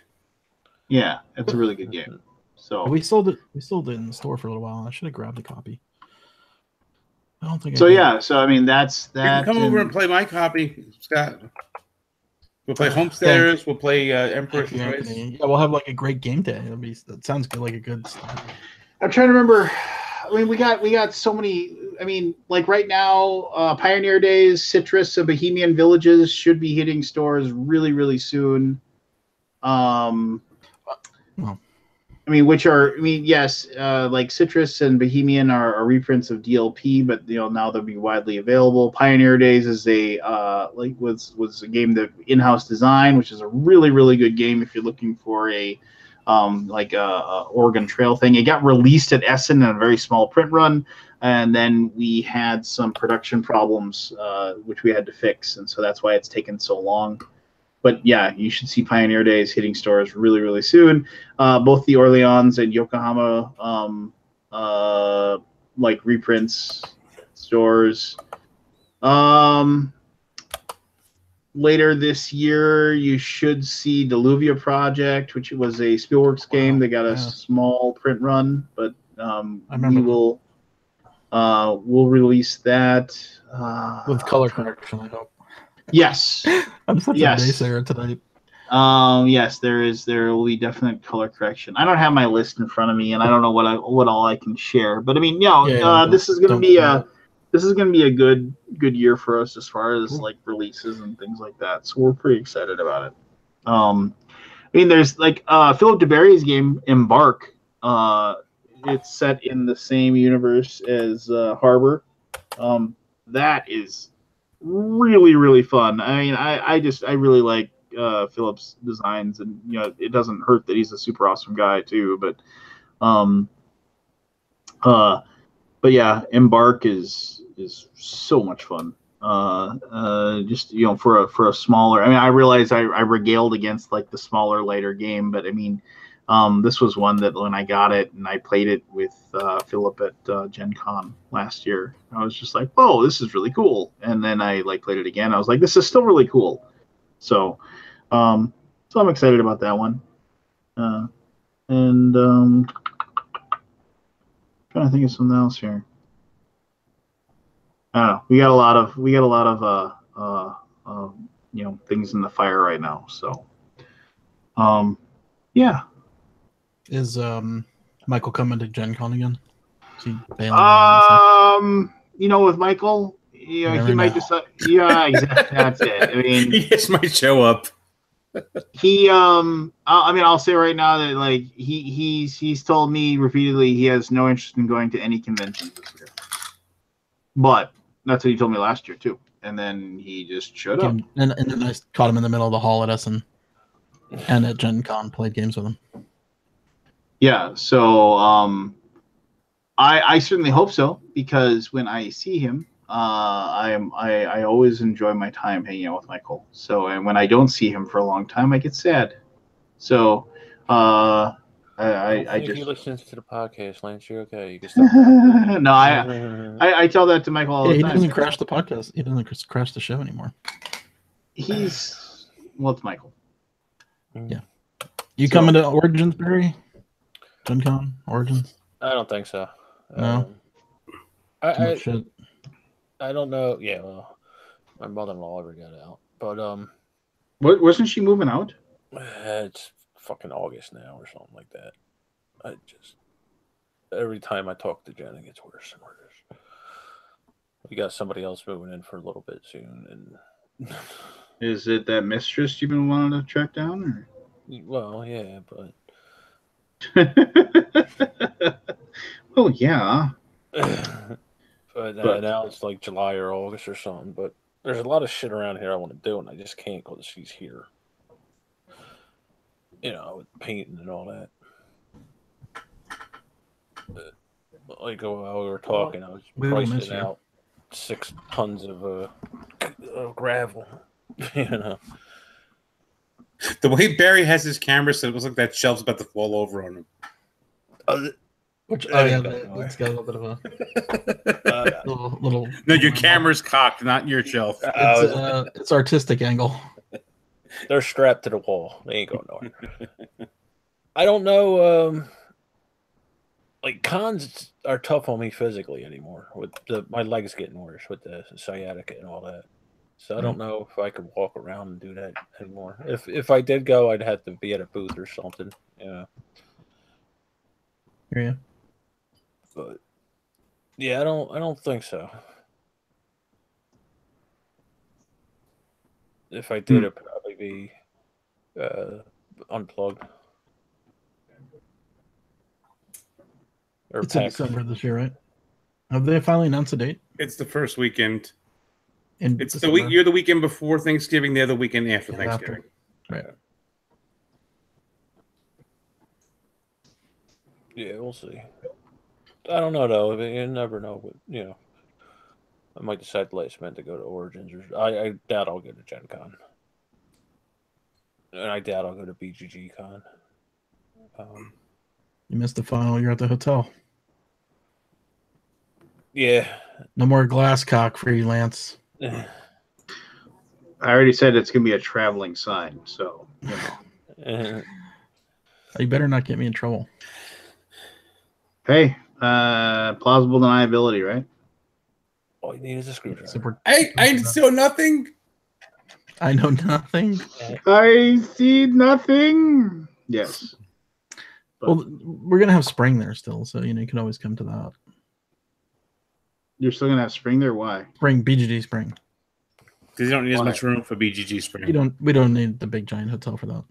What is it up to now, Aldi? The spring? 15 or 1600. Okay. And what's the fall, like 5? 3,000. 3? Yeah. And that's as big as we can get it, at least at that hotel. What do you plan to get next year? Yeah, just be comfortable. I'm not going to go crazy. Oh, just go crazy. I don't think that's a wise thing, just growing it as big as you can. Well, We have so a lot of conventions don't do what we do. Right? Yeah. Like we don't, I don't know. I don't want to compare. But there, just putting a convention in a convention center is a little easier than the hotel stuff, right? Because you can expand a convention center to as many people as you can fit, right? Tens and 20s of thousands, 30,000. Hotels don't quite grow. You don't know what the impact of putting a bunch of people in a hotel is until you do it. Right. And the hotels don't have one space big enough for everyone. They may have enough space between all the ballrooms or whatever, but they're not necessarily connected that they can just open up walls and like, oh, okay, here we are. We're all in one big room. Now it's like you can't add tables to a room when the room is full. All right. Like a convention center can kind of do that, maybe. Depends. But usually you could. Right. As I understand it, you can just throw tables in. In convention centers that I've seen with the things, like they'll use 2/3 of a hall, and then if they need it, they can expand it. Right. Yeah. Right. And all those halls, even though there may be 8 different things going on in 8 different halls, you take the walls down and it's a one big room. Yeah. Yeah. For the most part. And Gen Con has at night, there's big, huge empty areas, right? But during the day, in the event area, those things are jammed full. Yeah, and it depends. Like certain areas, there's things going on all the time. Sure. Well, I mean, obviously, up to 10 o'clock at night. But I mean, yeah. Well, I remember that one night we were walking around. There was a lot going on still, even up to like midnight, 1 o'clock. Yeah, but usually events run until like 10. Everything that runs after that normally is like a special thing. Like I know, like Kurt Covert does his Run for Your Life Candyman game at night. One of the nights with the actual gingerbread men that you get to eat and stuff. Yeah, cool. But then like everything else is usually just like the werewolf stuff going out in the hallway. Yeah. But another thing, unless you're Gen Con, you can't keep the convention hall open all night. Right? So anyway, we'll grow it slowly. It'll grow probably, but it's not gonna like double or anything like that. I'd like to get back to BGG Con one year, but I'll make it 1 year. You got to, man. I'll make it when I don't have this stupid job that I have. Well, you got your game company. But that's hopefully in a couple of years, then I can quit. Do that. Look at all Yeah, it's there. I mean, the rings are there to be taken. There's a lot of room to grow in this industry for sure. Yeah. So I might be coming to Origins for a few days. That's my Nice. first time going to Origins. Oh, okay. But I would I'm not go. going now. I did not going to another convention because you weren't going. So So they're going to put us in the exhibit hall this year for the press booth that we got, which is weird, right? Because we were going till 8 o'clock at night with the streaming, whereas But I now you think gotta the get out at exhibit hall 6. closes. What time does the exhibit hall close at I Origins? think it's 6. Okay, so that puts a little bit of schedule on us. I don't know for sure yet. They've said pretty sure, like, so we're thinking I'm planning on that until I hear otherwise. Because we were going, you guys, you were there. We were going up to like 7, 8 o'clock at night. yeah, but if you're in the exhibit hall and the people you're interviewing are other exhibitors, It definitely is nice to be with the exhibitors, but like right. But we my were in the point is, gaming hall. they're not going to throw you out of there. Oh, maybe. So you may have to do your scheduling so the people who you have on after the 6 o'clock till 7 or whenever you're going to go to that day are people who have an actual booth or at least an exhibitor badge. Maybe, but it's probably unlikely that we can stay there after hours. Yeah, I thought They they usually go closed around and kick everybody. it. So the way it works at Gen Con is like you have about an hour and then they go over and kick everybody out. Yep. You got to be done. You can't just hang. Right, but they definitely, lock back that up your room shit if you down. gotta- They lock that room down as opposed to Origins where they just close the wall a little bit and there's an opening. Oh yeah, true. I'm sure we could probably push it a little bit, but I don't want to. I mean, I want to adhere to their schedule. Plus, I didn't mind going to 8 o'clock, but man, that's a long damn day of going all like from 10 to 10, 10 to 8. So Yeah, if I come, I'll probably get there on Tuesday and I got to leave on Friday. you got anything with you? Are you going to be bringing anything with you? Or are you just gonna look for stuff. I am trying to meet with some people Right. to look at some stuff. Right. But I might have something by then. Right, man. Let me know. I will. Get you on the show. I shall. And Gen Con. Well, Gen Con's more likely than Origins, but it's possible. Yeah. Because one of the things that we're concentrating on is I'm not talking about stuff until I know it's actually You know happening. it for sure. Yeah. That's wise. Yeah, it is. I don't want to talk about, we just signed so and so. So actually, I just sent out my first 2 contracts. Nice. And I sent out development contracts, not publishing contracts. I, for one, am excited for Candyland Deluxe. Deluxeified. Hey, that's trademarked. I said deluxeificated. All right, it is almost 1. I gotta go, guys. Yep. I am falling asleep. So,